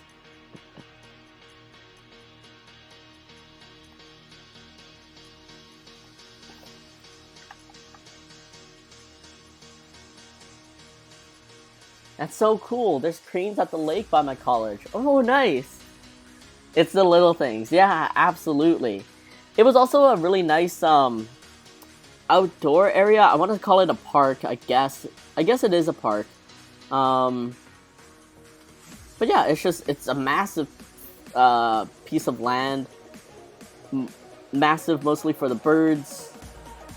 Lots of places to sit around and just, you know, watch the birds. The ducks swim in the pond. And of course there's a little gift shop of bird things. My girlfriend's hope for the future, if we visit back, which I think we will, is to see an owl. Because there are sometimes owls that, like, migrate, apparently, through the park. And each week, they publish what birds have been spotted in the park. So if you're an avid bird watcher and you're really looking to see this bird, then you can keep checking back weekly to see if it shows up.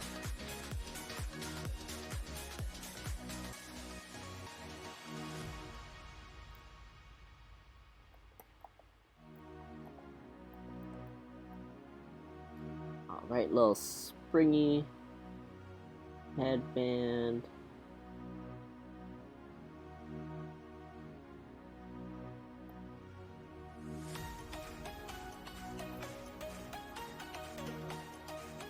Let's do a star.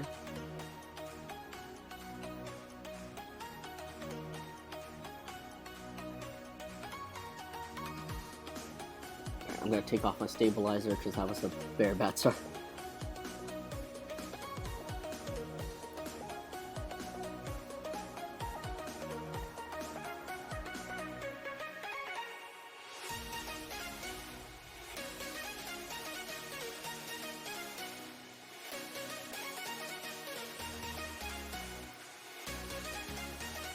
Unfortunately, the day that we went, it was like pouring rain, which is a mood in itself, and I guess it's kind of nice, especially when you see or listen to the rain like pitter-patter on the lake and stuff, but I personally despise rain, so it would have been better if it wasn't raining. But, I mean, there's always next time.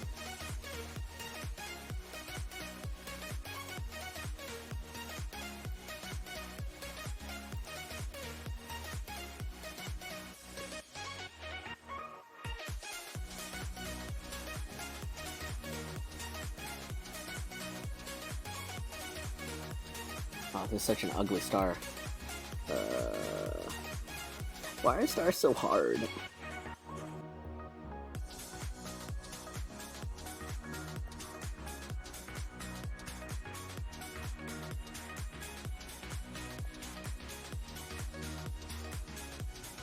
Okay, now I drew the star, but now the spring looks a bit off. Alright, let's do this again. I should just follow my sketch. Don't deviate from the sketch.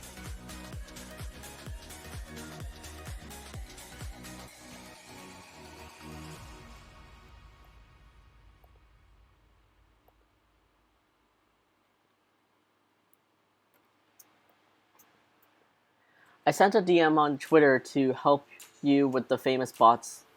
Let me know if it helps you or if you have any questions. Thanks, Wild Ravens. Appreciate it. I'll take a look at it after the stream.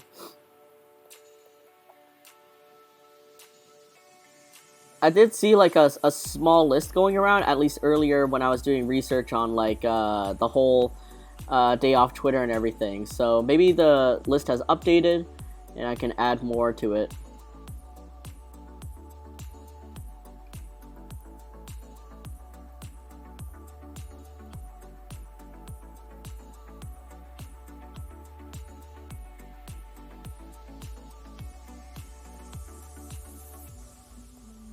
Please, please be a good star.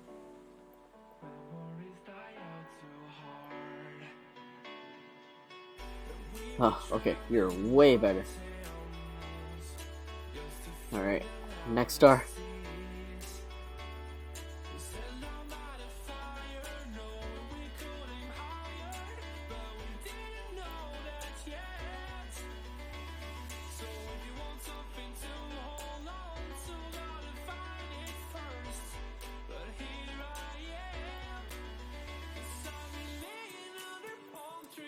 Do any of y'all have plans for the weekend coming up?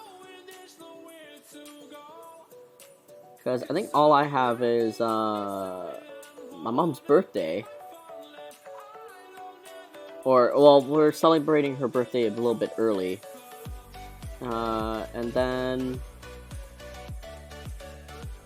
I don't know what else we have. Oh my god, how does it start? Why did I draw like this? Alright, like so. Like so. Like so.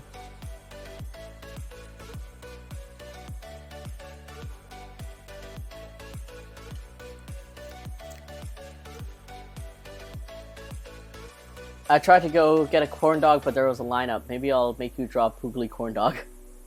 I have not decided what I wanted. Okay, B. Is the lineup like insane, or is it just like a mild lineup? I assume since it's like opening day for such a famous Korean corn dog place, it's a pretty intense lineup.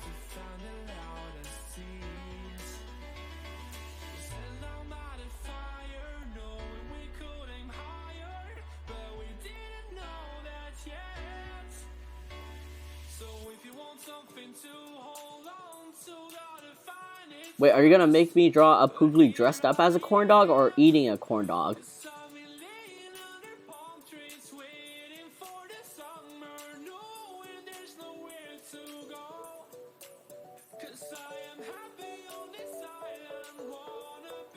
You know, one of these days I need to design like oh, what if I oh, I just got an idea. Because I've drawn a couple of Puglies for everyone, right? Like, and for those who don't know, Puglies are the Derplies, but I renamed them Puglies because I found it funny because a lot of people read Puglie, like P-U-G-L-I-E, and call him Puglie.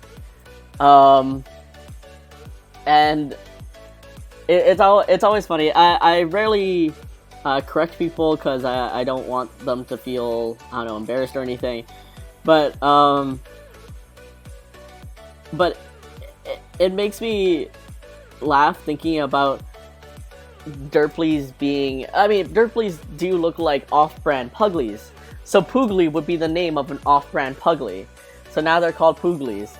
And what if I made kind of like an ongoing piece of artwork or something to show everyone all the Puglies that I've drawn, and I do it in such a way where they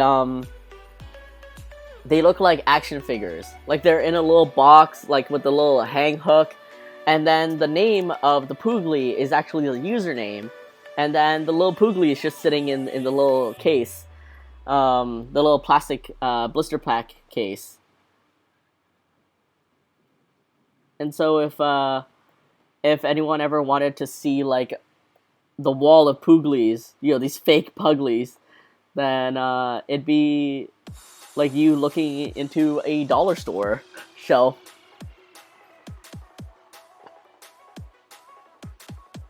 I'm halfway to a Puglie redemption.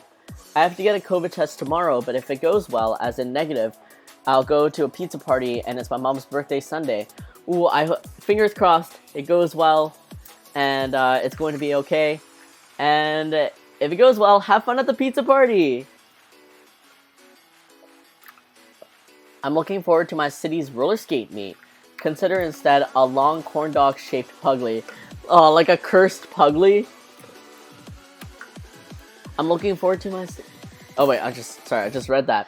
That's so cute! Is it like a meetup for like all ages? Is it at some kind of a skate park or some kind of just plain, like a smooth paved road park? The lineup is not too bad. It goes around the corner to the end of the small parking lot, like past the Money Mart. 20 people or so. Okay, that's still pretty intense. Long corn dog Puglie. Oh my god. So cursed. It's just the April Fool's Puglie, but like on a stick.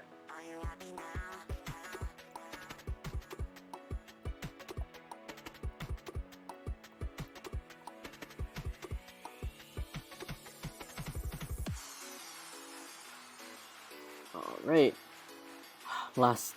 Second last star. Before I am freed from this suffering.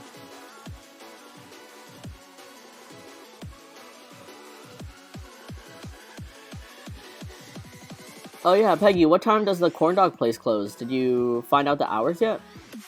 Is it as late as the downtown one?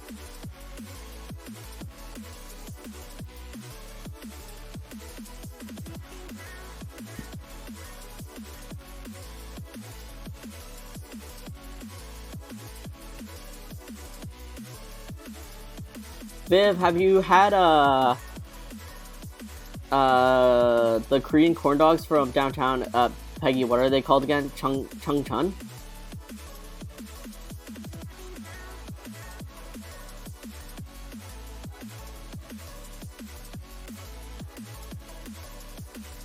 Like the long Puglies, but instead of long limbs, his body is long, like a Dashin.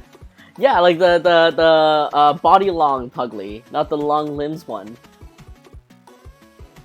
Do you have Ko-fi? I do not.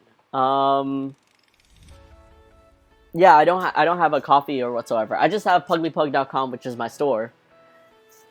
It's an all-ages meetup. Our city lets us use an old tennis... Oh, nice! We set up music, lights, and we even have a dice game to play for... We play for prizes. That's so cute. And an old tennis court is like the perfect venue for like a roller skate meetup.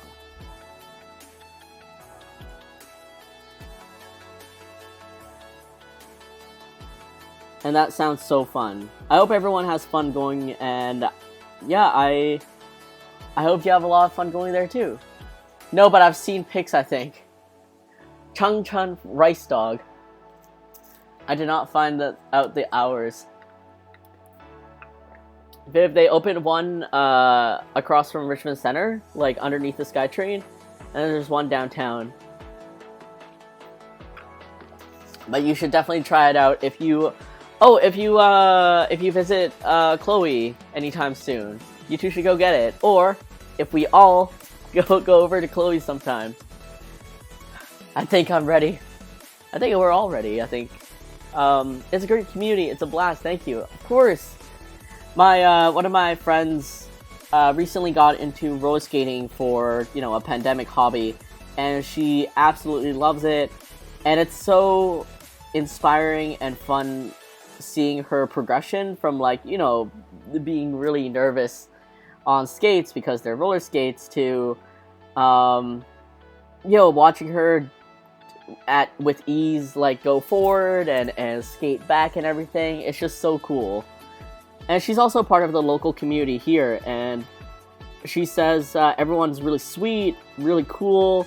The meetups look really rad, and there's like live music all the time, and the roller skaters are just kind of dancing, and there's signups for all ages. And it just seems like a really rad community, like for every roller skating community.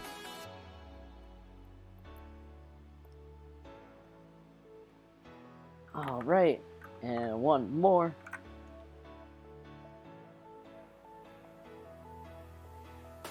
Progressing on skates is such a rush. I'm glad for your friend. Roller skaters are definitely a chill bunch. Yeah, they all seem so fun, and like the roller skates look so cute. Like some of the designs for the skates, like the holographic or just the color combinations with the rollers, the actual you know, like shoe part of it, and the laces and everything, like so many ways to be so cute.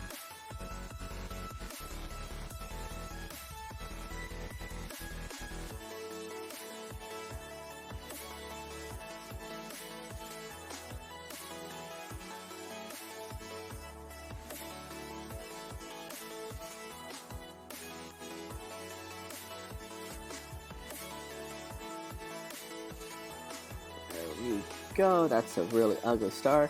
You know what?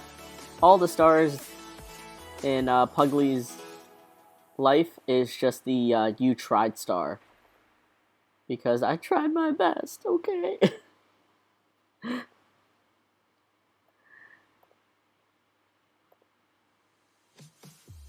Alright, let me fix up the inside a little bit. Maybe then it'll give it a bit more shape.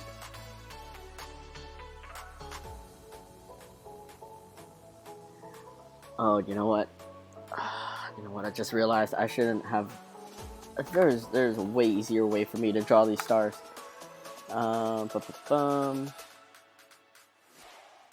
New layer. Add a stroke. I'm at a line weight of 40, so this should be right. And let's just draw it inside out.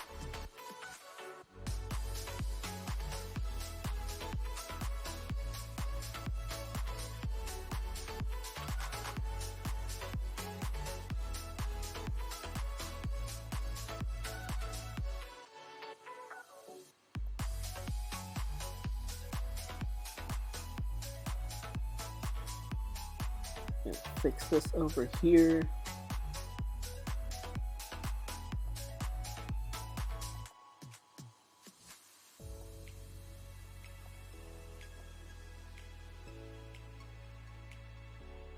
I should have been doing this a long time ago. Why did I suffer drawing all those stars? It's like dollar store stars versus real star.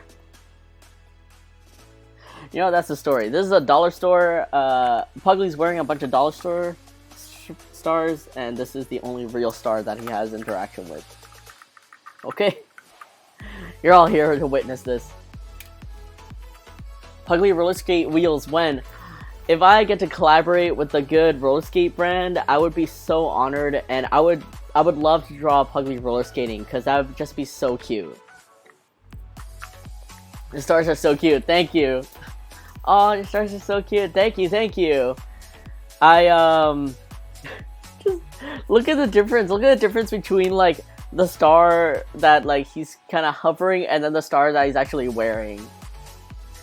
I do really like the fat stars that I guess realistically paint, because they're so chubby. Send some info on it. Wild Ravens, thank you so much. That's a very satisfying brush. It's like a little magic star. Yeah.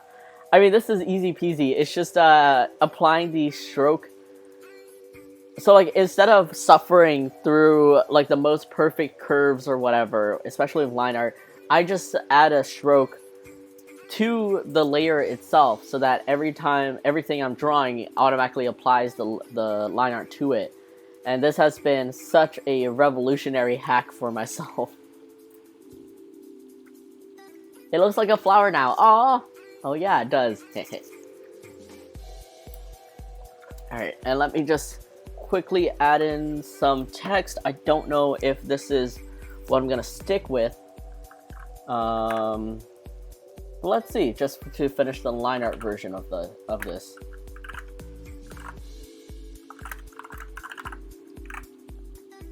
Great, got that.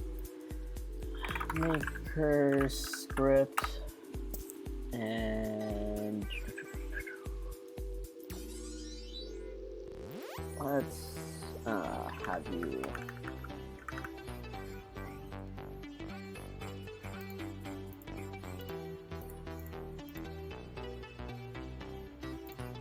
I don't know why this font does this between, like, this font for some reason has this little connection error where it just like it cancels out itself. I have no idea why.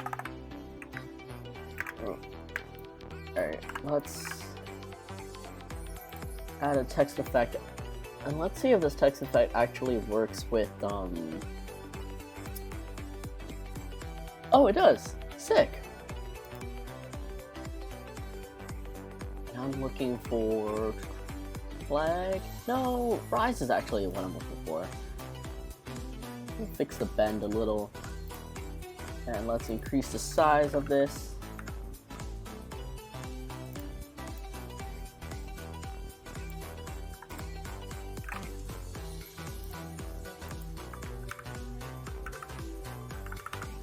And it's okay if they touch a little bit. Increase the bend. Because you know what, you are out of this world. Ah, there's something in my eye.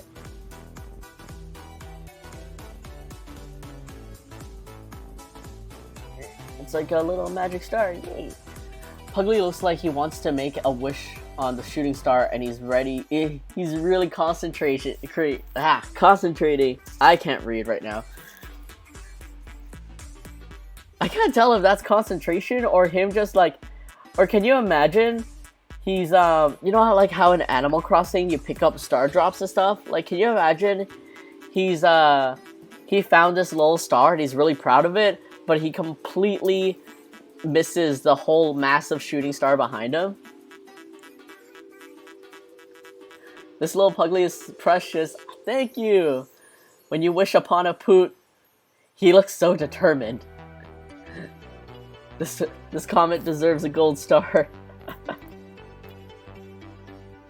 Oh, there we go. That fits perfectly. Nice. Thank you. Oh, hey, the effect fixed the weird issue that this font has.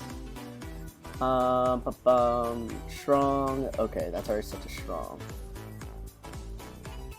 Alright, let me try.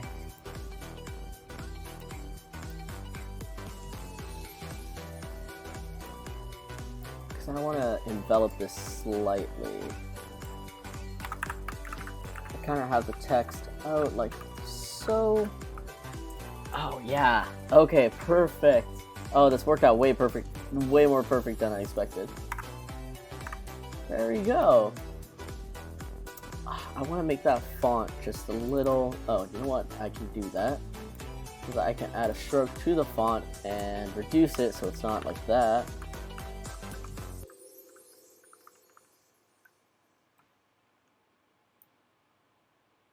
Yeah, okay.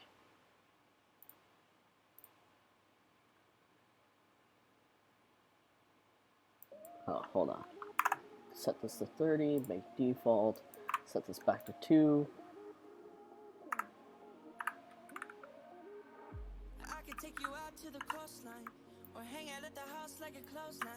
Bit larger. There we go. Alright, let me tilt this back a little bit so you guys can see me not tilted over.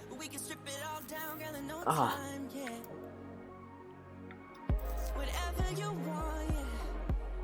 Oh, that's what it reminds me of, an Animal Crossing emote. Oh, is there an Animal Crossing emote where you pick up a star? If Puglie moves into an Animal Crossing town, I would die. If the gods at Nintendo ever reach out for collaborations for animals and create a Puglie, like they're interested in creating a Puglie, I would die. I'd be like, alright, this is the top echelon of my enjoyment, the peak of my life. I am ready to go. Didn't you make a Puglie t-shirt code for New Horizon? Yeah, I did. There's a couple of codes for Puglie apparel that I made. It kind of looks like the emote where a little star falls on your head in Animal Crossing and you look confused. Alright! I know that one! That's super cute! Puglie would be the sweetest lazy villager. Oh, yes! Lazy, or like, I know he's not a jock, but I love the energy of the jock villagers where they're all like, yeah, rah, you can do it! Oh, that'd be so cute. Oh, I'm really happy with how this turned out. I'm gonna have to figure out the colors and how to create a stroke for all this. I'm gonna duplicate this, hide this, save this as what it is. Oh, this entire time I haven't saved my file. Whoops! Haha, it's really brave of me. Alright, where did I save this to? Just series, Puglie Life.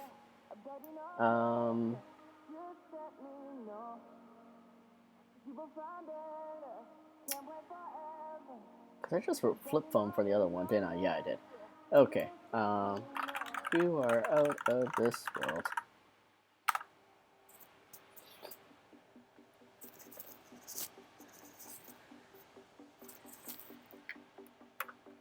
I would constantly gift him food. Oh, he'd be so happy. He'd be so happy as a villager. Just like, everything you give him would just make his day.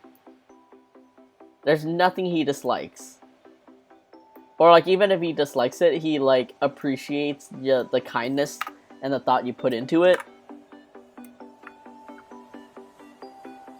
Puglie could talk about bulking up for his next walking.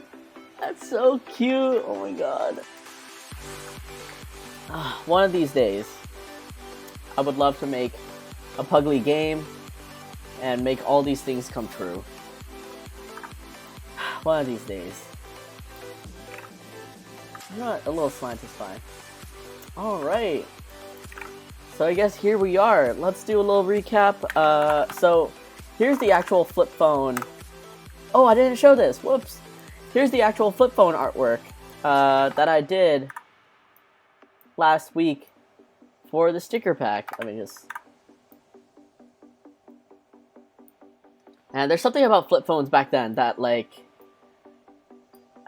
It's just so fun to play with, you know? The click-clack, and then when you close it, it's like... Just so good. Ah, the charm! Thank you all! What? So cute! Thanks, Quantinator. The phone charm! Yeah, so...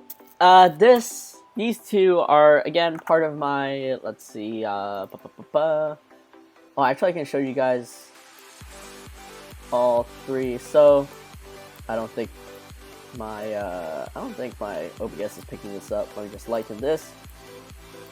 And where's my lava lamp?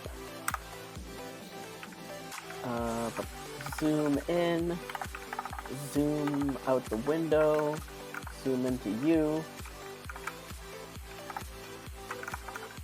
There we go. Why you gotta do this to me? Alright, good enough.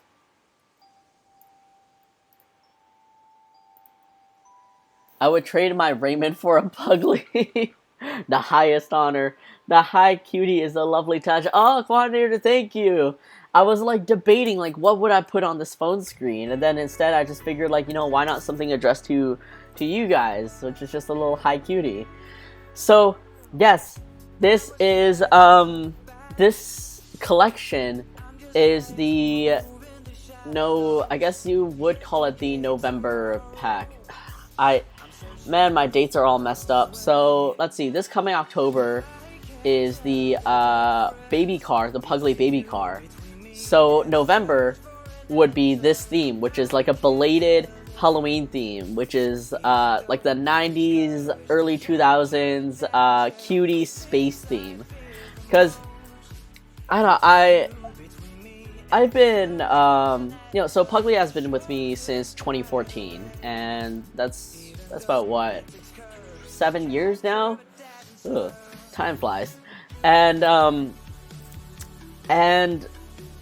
I'm so tired of chasing the holidays. I'm so tired of trying to chase the holidays or trying to make things ahead of schedule, make things ahead of the theme, especially since you know, I get inspiration from things at different points.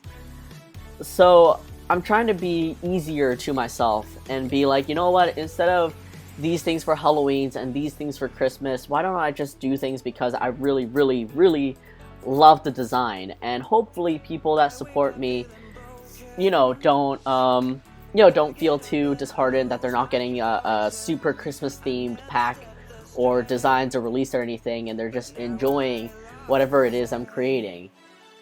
So I did try to keep it a bit more on theme to like the idea of Halloween, because we dress up as anything for Halloween these days. You can dress up as a flip phone if you wanted to. And so I wanted to create this aesthetic of like, yeah, the 90s, early 2000s, that flip phone era, the glow in the dark stars, and the phone charms. Because I miss having phone charms on my phone. Oh man, a dreamy for another dreamy for trading that Raymond. This is the best group of Puglie designs. OMG, I love it, Kaio. I love that you love it, but it's also because it's a lot of pink. Love it. Kia Knight, thank you so much. The 90s. The 90s were such, like, realistically, if this was really 90s, everything would be silver. Let's be real. Everything would be silver, and I hated that so much. I never realized how much I needed retro space pugs. You forgot to include my Derply. Oh, shoot. Max Black Cat, what was your Derply? Wait, do I still have it in the my rewards section? Oh my god, my rewards section closed for some reason.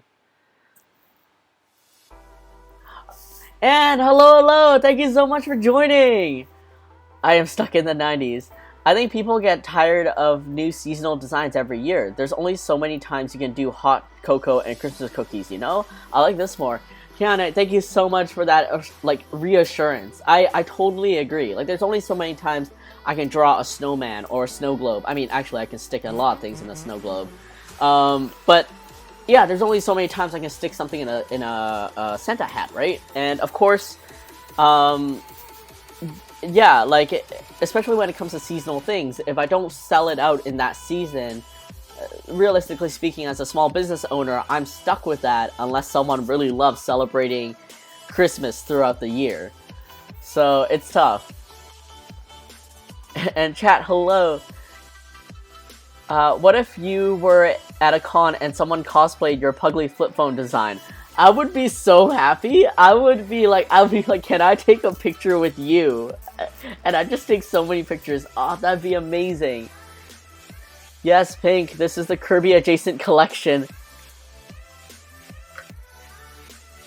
Oh my god, and thank you so much for the support. You really didn't have to, but thank you. Oh wait.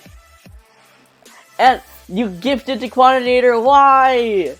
But also, thank you. Hamburger, wait, did I not draw a hamburger floaty? Wait, are you saying I for... Oh! Wait, no, I printed it out. Wait, what part did I forget?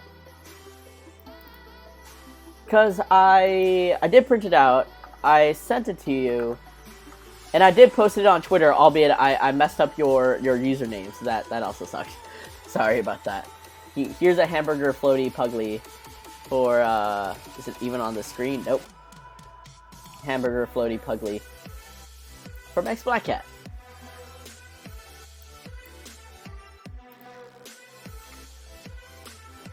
So excited to wear your hat. And came out with a hat.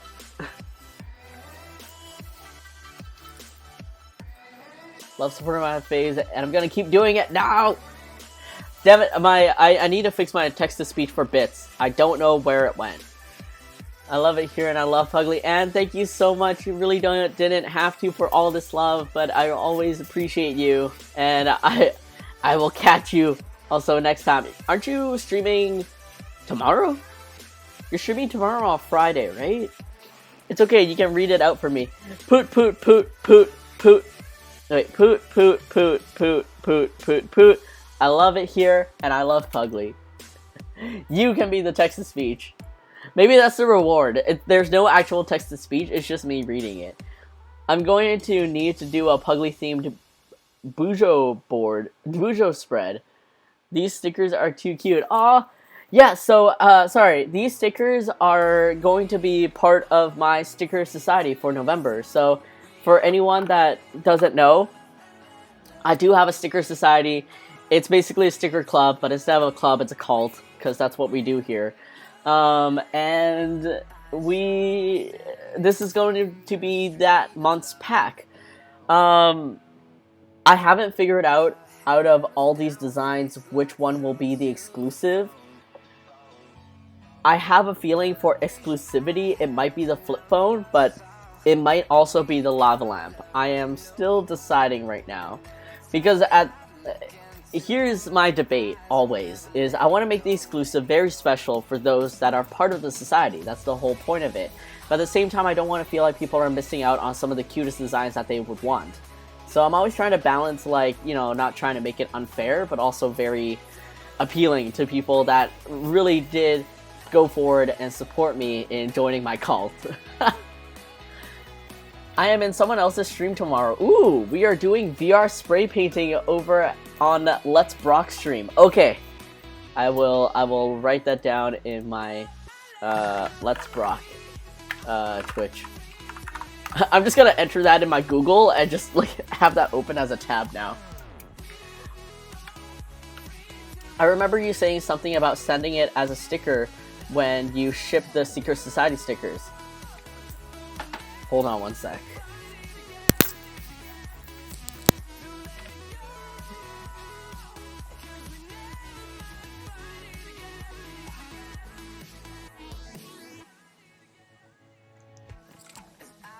Max Black Cat, you are right. I did print him out. I just forgot to send him. He's still here. Okay, I'm gonna put him in my little, like, clear folder area. So he is right next to my car insurance. So I will have to look at him when I look at my car insurance, and I will remember. Max Black Cat, I'm so sorry. If you are still part of the society, I will send it out to you the next society cult offering. Thank you so much for reminding me, and I am so sorry. My next art stream will be Sunday. Oogie. I am usually out on the weekends, but I will see if I am chilling at home, and I will come peek in. You'll come back to it later, like, what's this Let's Brock thing? Why do I have this open? I know, right? Like, obviously you know what it feels like to have the end of stream, where we send all our fans off, we chat a little bit in whoever we rated, and then we just kind of sit there wondering, like, what happened? Like, what day is it? Oh no, I don't want to be a bother. No, Max Black Cat, that is not a bother at all. At any time, you can tweet at me, you can obviously, like, DM me. If it's not me picking it up, it's Beth who will tell me about it, so don't worry about it. This 100% this. Ooh, also, Anne, I really wanted to show you this. I'm not sure if this is something you're working on or if you're interested in working on, but let me just switch over to my camera real quick. I got samples for my sticker books.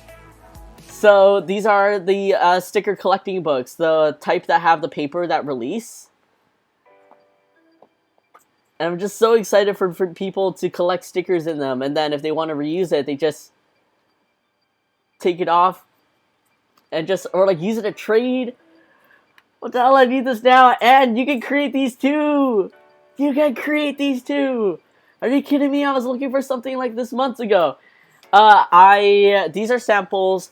I am currently finalizing the final quote with my manufacturer, and I was so excited to release these. But also, and if you want to create these for yourself, for your fans, DM me, I'll let you know, and then maybe we can create a culture where we sell these at cons, and then people bring these to cons just to collect stickers and then like trade with other people and stuff. Cause like, so this is my idea. Also, sticker books, dude. You need to get these. Oh my god. Takes me way back to when I was a kid. I used to have these. I used to have these too when I was like super young, and then they just like got lost into the void when I moved. Create culture. So like, okay, you know, I'm gonna be hyping these sticker books up. Okay, so this is the culture I want to create, okay? Like, I want people to bring these to cons when cons are safe. And, you know, we'll be a handful of artists that sell these, right? And people that don't care to keep their stickers super pristine, because my girlfriend will not use these books. She's the type that will hoard the stickers as they are in boxes. Whereas I like collecting them. I like using them in my journaling. And I also like being able to view my sticker collection, like, you know, by page, because it's like a photo album, right? And so I want to have these at cons, and then if people collect stickers and they see other people having these books, they can, like, you know, trade. Like, they can use these to trade with other people. Or, my other idea, and if I ever see you at a con, is I sell these sticker books, but I have a little game with them. So if someone buys a sticker book and wants to participate in this game I want to play, then I will tell them to go to, like, I'll provide them with a list of participating artists where they have to go to the artist and collect a sticker of theirs. And then at the end, when they're done collecting all the stickers, they come back and show me, like, you know, the stickers that they collected from each artist on the list. And perhaps, like, the little slip of paper, the artist will, like, check off their name or something. And then when they're done collecting, then the person gets a little, like, gift bag. Either, like, provided solely by me or by participating artists, or, like, some kind of exclusive sticker or something. Like, I want to create this kind of fun at cons, you know? Alright, time to catch up on chat after I was just talking about all this. You know, I'm gonna be hyping these stickers. Right, I used to have Pokemon Snap stickers in mind. What? Down! Okay, hear me out, huge. Some con sticker exclusives. Right, bring your book, get the sticker. We need to meet up at a con. Sticker scavenger hunt, yes! Like, if you have these books, you'll get an exclusive sticker. Or, like, say we sell these books, right? But we load up with, like, the first 20 people to buy these books will have, like, an exclusive sticker already in this book or something. Precious, perfect, 10 out of 10. Yeesh, the gears of my brain are turning! Can you tell I'm excited? I am so excited. Secret Sticker Society. Let's have our Secret Sticker Society grow, you know? Like, we are a worldwide collection. We are a worldwide society of this. You can already tell how excited I am. So, the little part of me, the business side of me, is like, these are such niche products, and I worry that they won't sell. But the artist in me is like, these have been a passion project of mine for, like, I think 3 years now, 3 or 4 years. And I just want them to be made. And, like, they stick pretty well. Like, this is my vinyl one. this is a normal vinyl one, and it's sticking pretty well. But if let's see if I can get on camera real quick here. But if you can just like lift a corner up, it just comes off easy, and it's like the adhesive is still pristine. I'm sure like the stickers, I mean the pages will get bent a little bit, but I mean that's the whole point of using these. And they're not exceptionally thick either. Like I think there's only about, how many are this? There's about 10 pages, so like 20, 20 back-to-backs. And I don't know, I feel like that's a decent amount, like decent enough amount to collect them. And I also measured it so that you could fit like 3 stickers down and potentially 3 stickers side to side, depending on how wide your sticker is. Or you can like Tetris it, obviously, right? So I'm hoping people can fit at least like 4 or 5 stickers per page. I'm so happy you're doing this. I've literally been wanting these books for so long. No, Yuge, we are starting the new wave of sticker books. Imagine the longevity, the generation of stickers and artist collections. Absolutely. Like, if people have these books on their bookshelves or something, if people wanted to make a thicker book, because again, I made so few pages with the intention of, 1, like, you know, selling more than 1 design, but then 2, like, also, like, so it's not bulky, because oh wait, these are not saddle stitched, but anyways, oh wait, no, because saddle stitching isn't as sturdy. Anyways, like, yeah, if it gets like too thick or bulky, right, then I worry like some of the stickers might peel, like if the pages bend, that some of the stickers might peel off, or it's just a lot to carry for someone, because again, I intended people to carry these like in conventions, or like just with their little like Hobonichi, like if they want to carry their Hobonichi with this, so that they have a collection of stickers in here that they can access. Just something lightweight. The artist collections. I am too excited for this. And if you want to create your own and join me in this like revolution, DM me. I can let you know my supplier, and we can like launch this like one after another or something, or just like shout each other out. I am so excited. If you're not interested at all, that then you can like, yeah, just help me push these out. As a bullet journaler, I would love to take part in this and eventually have a spread themed around all my traded stickers. This is a great idea. Oh, that'd be so cute. Yeah, I envision like for bullet journaling, right? Like you'd probably have like a pocket, like a pocket of your die cuts and your sticker sheets and stuff like that. But I was envisioning if you wanted to put in the time to like organize your stickers onto these pages. So like, oh, the cute stickers go here, the everyday stickers go here, and then when you actually go out to journal, you can, I will say this admittedly, like put in some effort, and you're gonna have to peel it up from the page.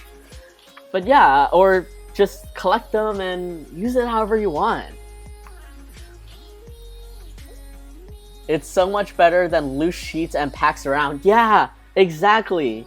Cause like, I like collecting stickers, but I don't like collecting them in a box, you know? Like, I can't see all of these amazing pieces of art one by one on a box. Nani, what we talking about? Coco, we're talking about my new upcoming sticker books that might take a little while to get here, but I'm so excited because these are the samples that are like 95% what they're supposed to be. I would say actually 98%. I just need to fix up some of the colors. But this is the front, this is the back, this is a little poo, and then this is the front of Peel, Stick, Love, Repeat, and then this is the back.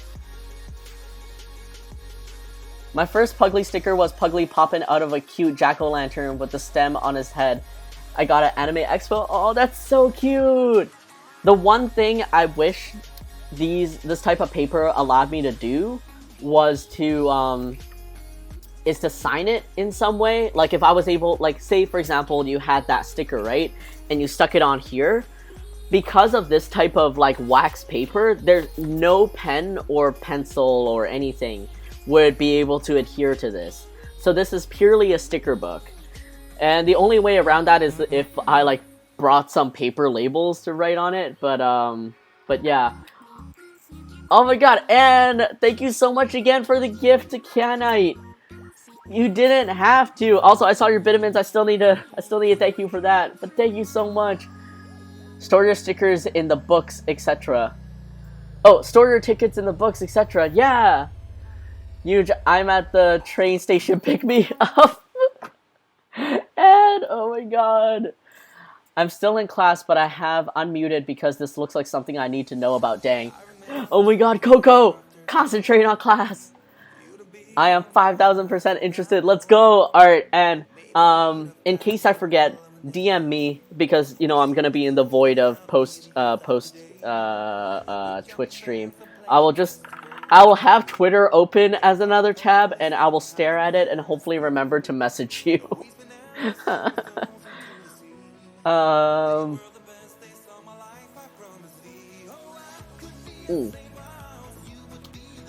This would make my desk a lot cleaner. Oh my god. Yeah, cleaning tools right here. Someone explain to me what's happening. I need to know. Oh, Huge is bringing. Yeah, Huge is bringing back sticker collecting, collector books. And then the edges get dusty. No, right? Yeah, cause like if you keep like just an open sticker around, right? Yeah, the edges get dusty. I mean, I see the same thing happening to the edges of like the sticker on my phone, but that's because I hold this phone like all the time. Sticker collecting 101 video by Huge. Sticker books heavy breathing intensifies. I have Ziploc bags full of stickers scattered throughout my drawers that I don't want to stick anywhere. I mean, Max Black Cat, this is exactly what my girlfriend does too. Like, she has a box, but she's adamant that she won't like use these books because she wants to keep them in a box. But if you actually want to stick them anywhere and you care about like wanting to restick them in the future, like, and you want to, you know, see them all in a book, this would be kind of like the perfect thing for you because this is meant for stickers.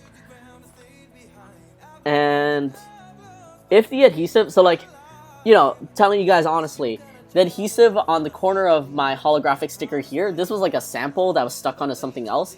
So the adhesive is already damaged and you can see how it peels up. But the rest of the sticker that's not damaged at all, like, is holding on to the pages perfectly fine. But it's just an easy peel, and you can already see, actually I don't know if my camera will pick it up.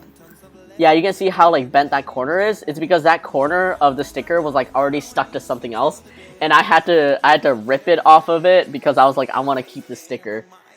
But the material used for these pages is exactly the same as the material you would use like for the sticker backing. That's why it's easy to peel off and it keeps the adhesive perfectly.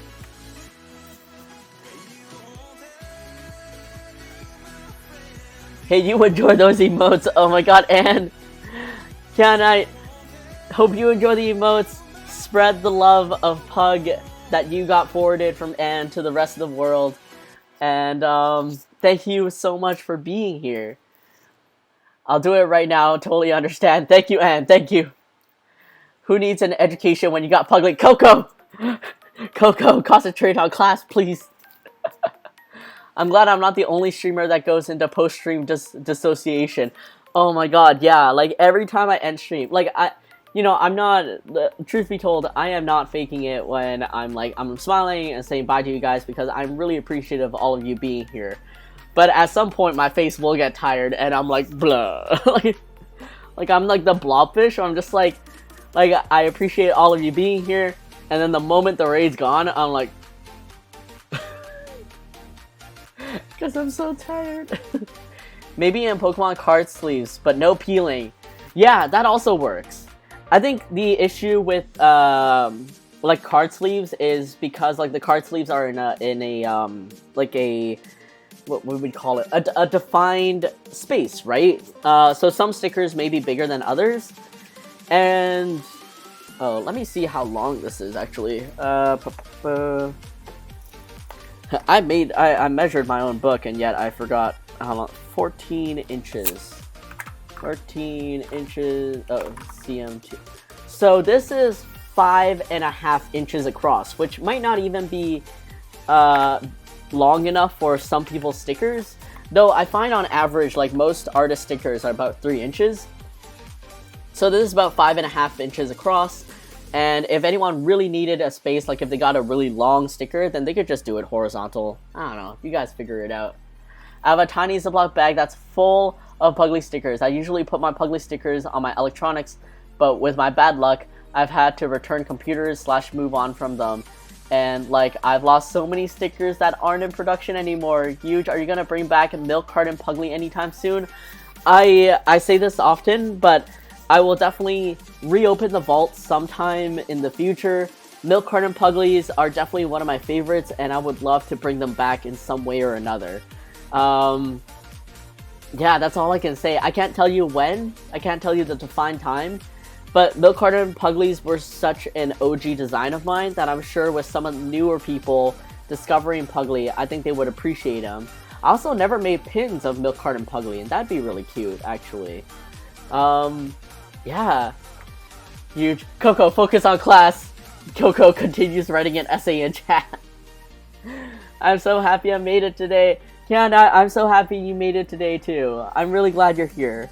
So, yeah, these are the sticker books that are upcoming. I can't promise when they are because I'm trying not to wear my heart on my sleeve when it comes to my manufacturers. I've been hurt over the past 2 years, but this one seems really promising. She's really communicative. All I need to do is get some confirmations on the final quotes, and these will be ready to go. Also, I forgot if I mentioned this, but if you're part of the Sticker Society, you will be receiving a discount code coming up when these release, because obviously this is super on brand for anyone that has joined the Puglie Sticker Society. This whole cult is about stickers. So if you're part of the Sticker Society coming up, I will send you guys a discount code to purchase one of these sticker books at a discount. I may also sell these as a pack, so like you get both designs for like a discounted price. This like business stuff I need secure in my head coming up. But yeah, for sure though, if you're part of the Sticker Society, you will be receiving some kind of perk that allows you to get these sticker books at a discounted price or something.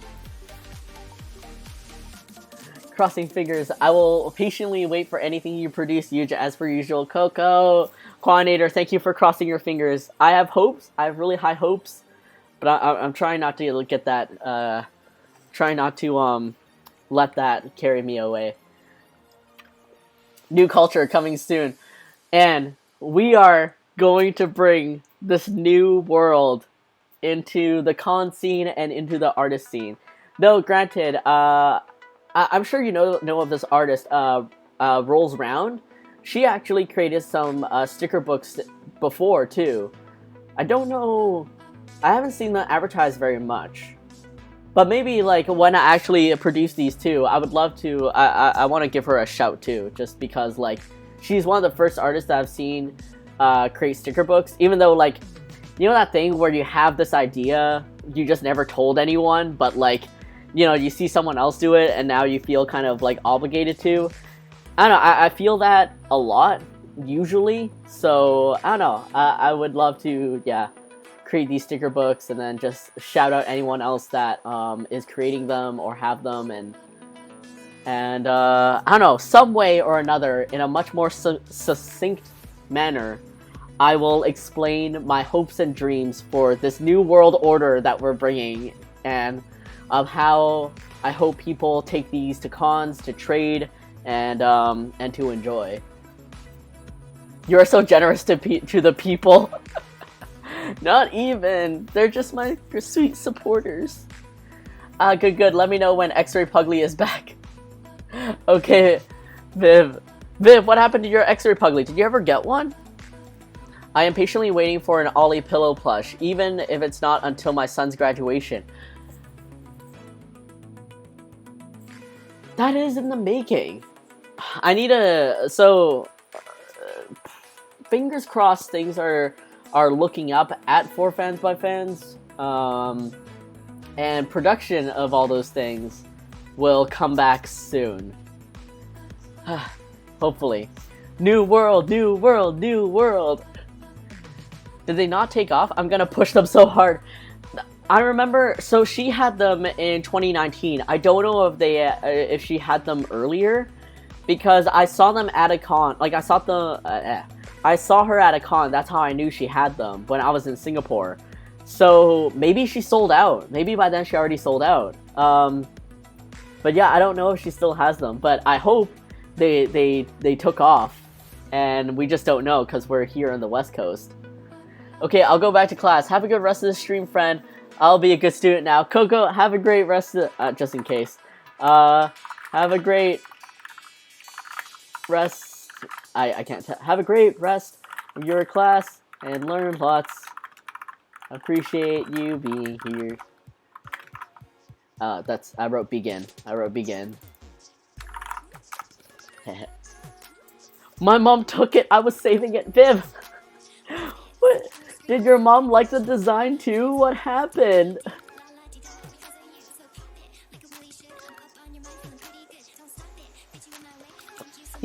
Oh, that's so cute. So yeah, that's one of my big exciting things. Other things are digital at the moment. I'm waiting for quotes. I'm waiting for quotes on so many things. I don't want to jinx myself. I don't want to hype myself up too much. So here I am. But, oh, okay. I did not realize it's been 3 hours. But, guys, thank you all so much for being here. I'm so glad some of you were able to make it for these announcements, especially my sticker book, because I'm so excited for them. And, of course, for the upcoming designs for November. Did I show you guys? Yeah, I showed you guys the, I'm, like, choking myself in my earphones. Baby car is going to be coming up for my exclusives. Actually, wait, I can just show you guys. So this is a really dumb t-shirt I made for myself. It's on TeePublic because they support back and front print. But this t-shirt says Nowhere Club at the front.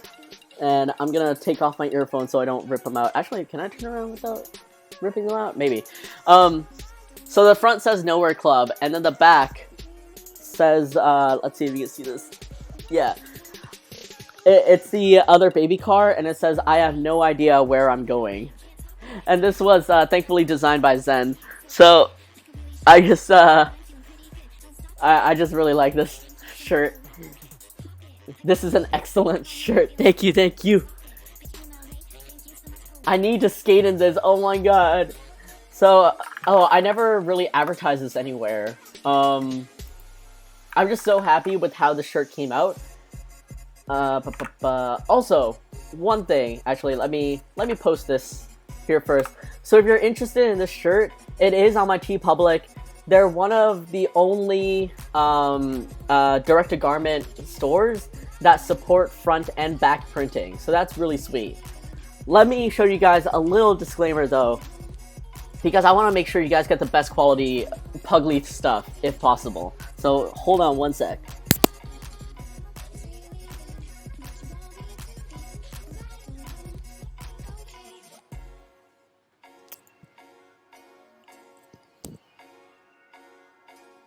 I'm so excited for you too. Glad I could catch it tonight. And thank you so much for being here.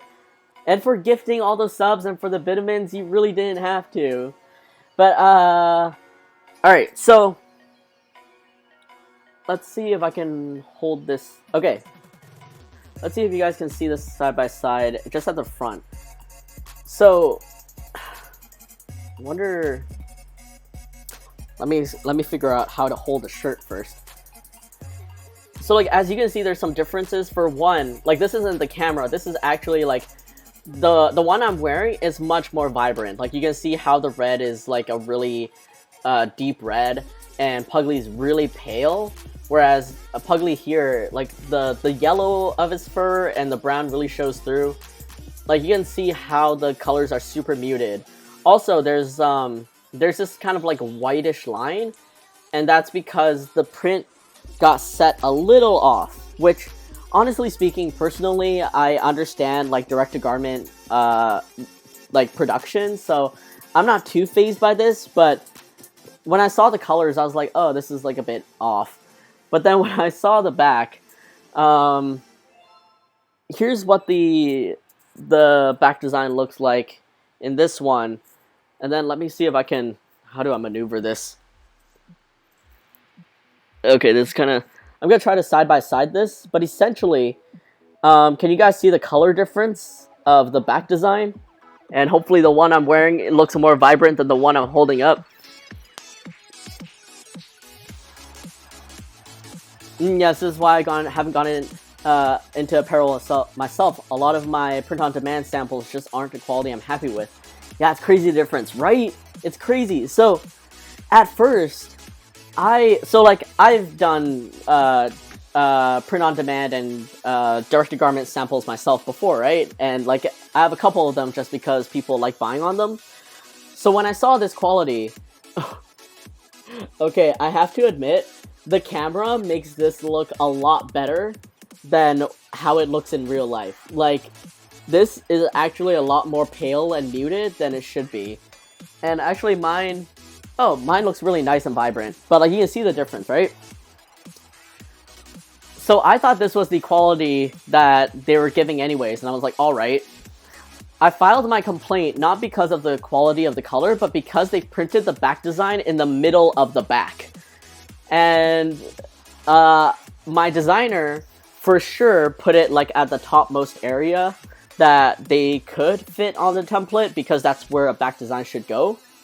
So I called into support, well, I didn't call in, I emailed support, and I gave them the photos, and I was like, hey, like, the website mock-up, this is looking a bit lower than the website mock-up and what I was expecting to get. And this doesn't give a lot of confidence to me, the actual artist who is selling this to fans, right? So they were really apologetic, and they immediately sent me a replacement, which was this, and I'm so thankful that this is like leaps and bounds higher quality, like in color, in placement and everything. So this is my really long disclaimer to say that as the original artist myself, I have gotten lackluster quality. If you guys end up buying anything from my print-on-demand stores, or even for fans by fans, because that is print-on-demand, and you're not happy with, like, say, the color quality, or the preview of the website definitely looks a lot higher than what you got, please send in a support email. You can DM me, but I will end up giving you the support email of the website anyways, because I don't personally run these stores. But please, this is your hard-earned money, and I don't want anyone getting low-quality Puglie stuff if I can control it. So if you feel like there's anything off, or it doesn't hurt to politely ask, hey, if this is like the quality of color that I should be expecting. Yeah, like me and Anne, like, we're both artists, like, we really care about what our fans and our supporters get. So please do not be afraid to send in a very polite, I have to stress polite, support email, just to double check, and you might end up getting something that you are way more happy with, which is what I am in right now. But yeah, it was a pretty wild adventure. So yeah, again, since all of you expressed interest in this shirt that I'm wearing, and potentially anything else that you might see on TeePublic, if you see anything that seems a bit off, do not be afraid to contact their support. They're really sweet. I really do support them as a company. And yeah. Otherwise, with all that said, let's see who's on right now that we can send some love to. We got Eloy, we got A Body, A Closet, and Dusty Lufa. Ooh, actually, Anne, since you're here, do you have any artist friends streaming right now that we can send some love to? I mean, I know Eloy is a friend, but should we send some love to someone that we don't know? Unless Eloy is the only one that's streaming that you know of too right now. You're over at Eloy's right now. Kill two birds with one stone. stranger friends. There's also a fun place to send you. Ooh, okay. Oh my god, meanwhile, when my food is wrong at a restaurant, I don't say anything when my food is wrong. No, Max Black Cat! Also, same though. Same. Oh, I said that twice. No, I totally get that. When I get my food wrong, if it's just a little bit wrong, I'm just like, okay. But my girlfriend, depending on how upset I am, will help me speak up. Julie is a super wholesome place and is super sweet. Sick. Okay. Do I need... No, I don't. Her custom Twitch animations and channel point redemptions are out of this world. Okay. Now I gotta check this out. Did I type that right? Oh, sick. Okay. I'm a professional Twitch streamer, yeah. Oh, shoot, I forgot to send the rolling credits, except I haven't updated the rolling credits in a little while, but I'll get to that. But anyways, thank you all so much for being here. I really appreciate some of you first-timers, some of you friends and fans, professionals only. Glad I could catch you tonight, and I'm so glad you got to make it. I'm so glad that we are starting a new world order soon. And I will talk to you after I talk a little bit in Julie's chat. Thank you, huge. See you next week. See you next week, Kaio. Again, yeah, thank you all so much for joining me this week, because last week I did the little, like, protest to not cross the picket line when we were doing a day off Twitch, in hopes that Twitch will listen to everyone that has been affected by the hate raids on Twitch that have been affecting minorities. Sorry, my subject and verb just got switched around in my head.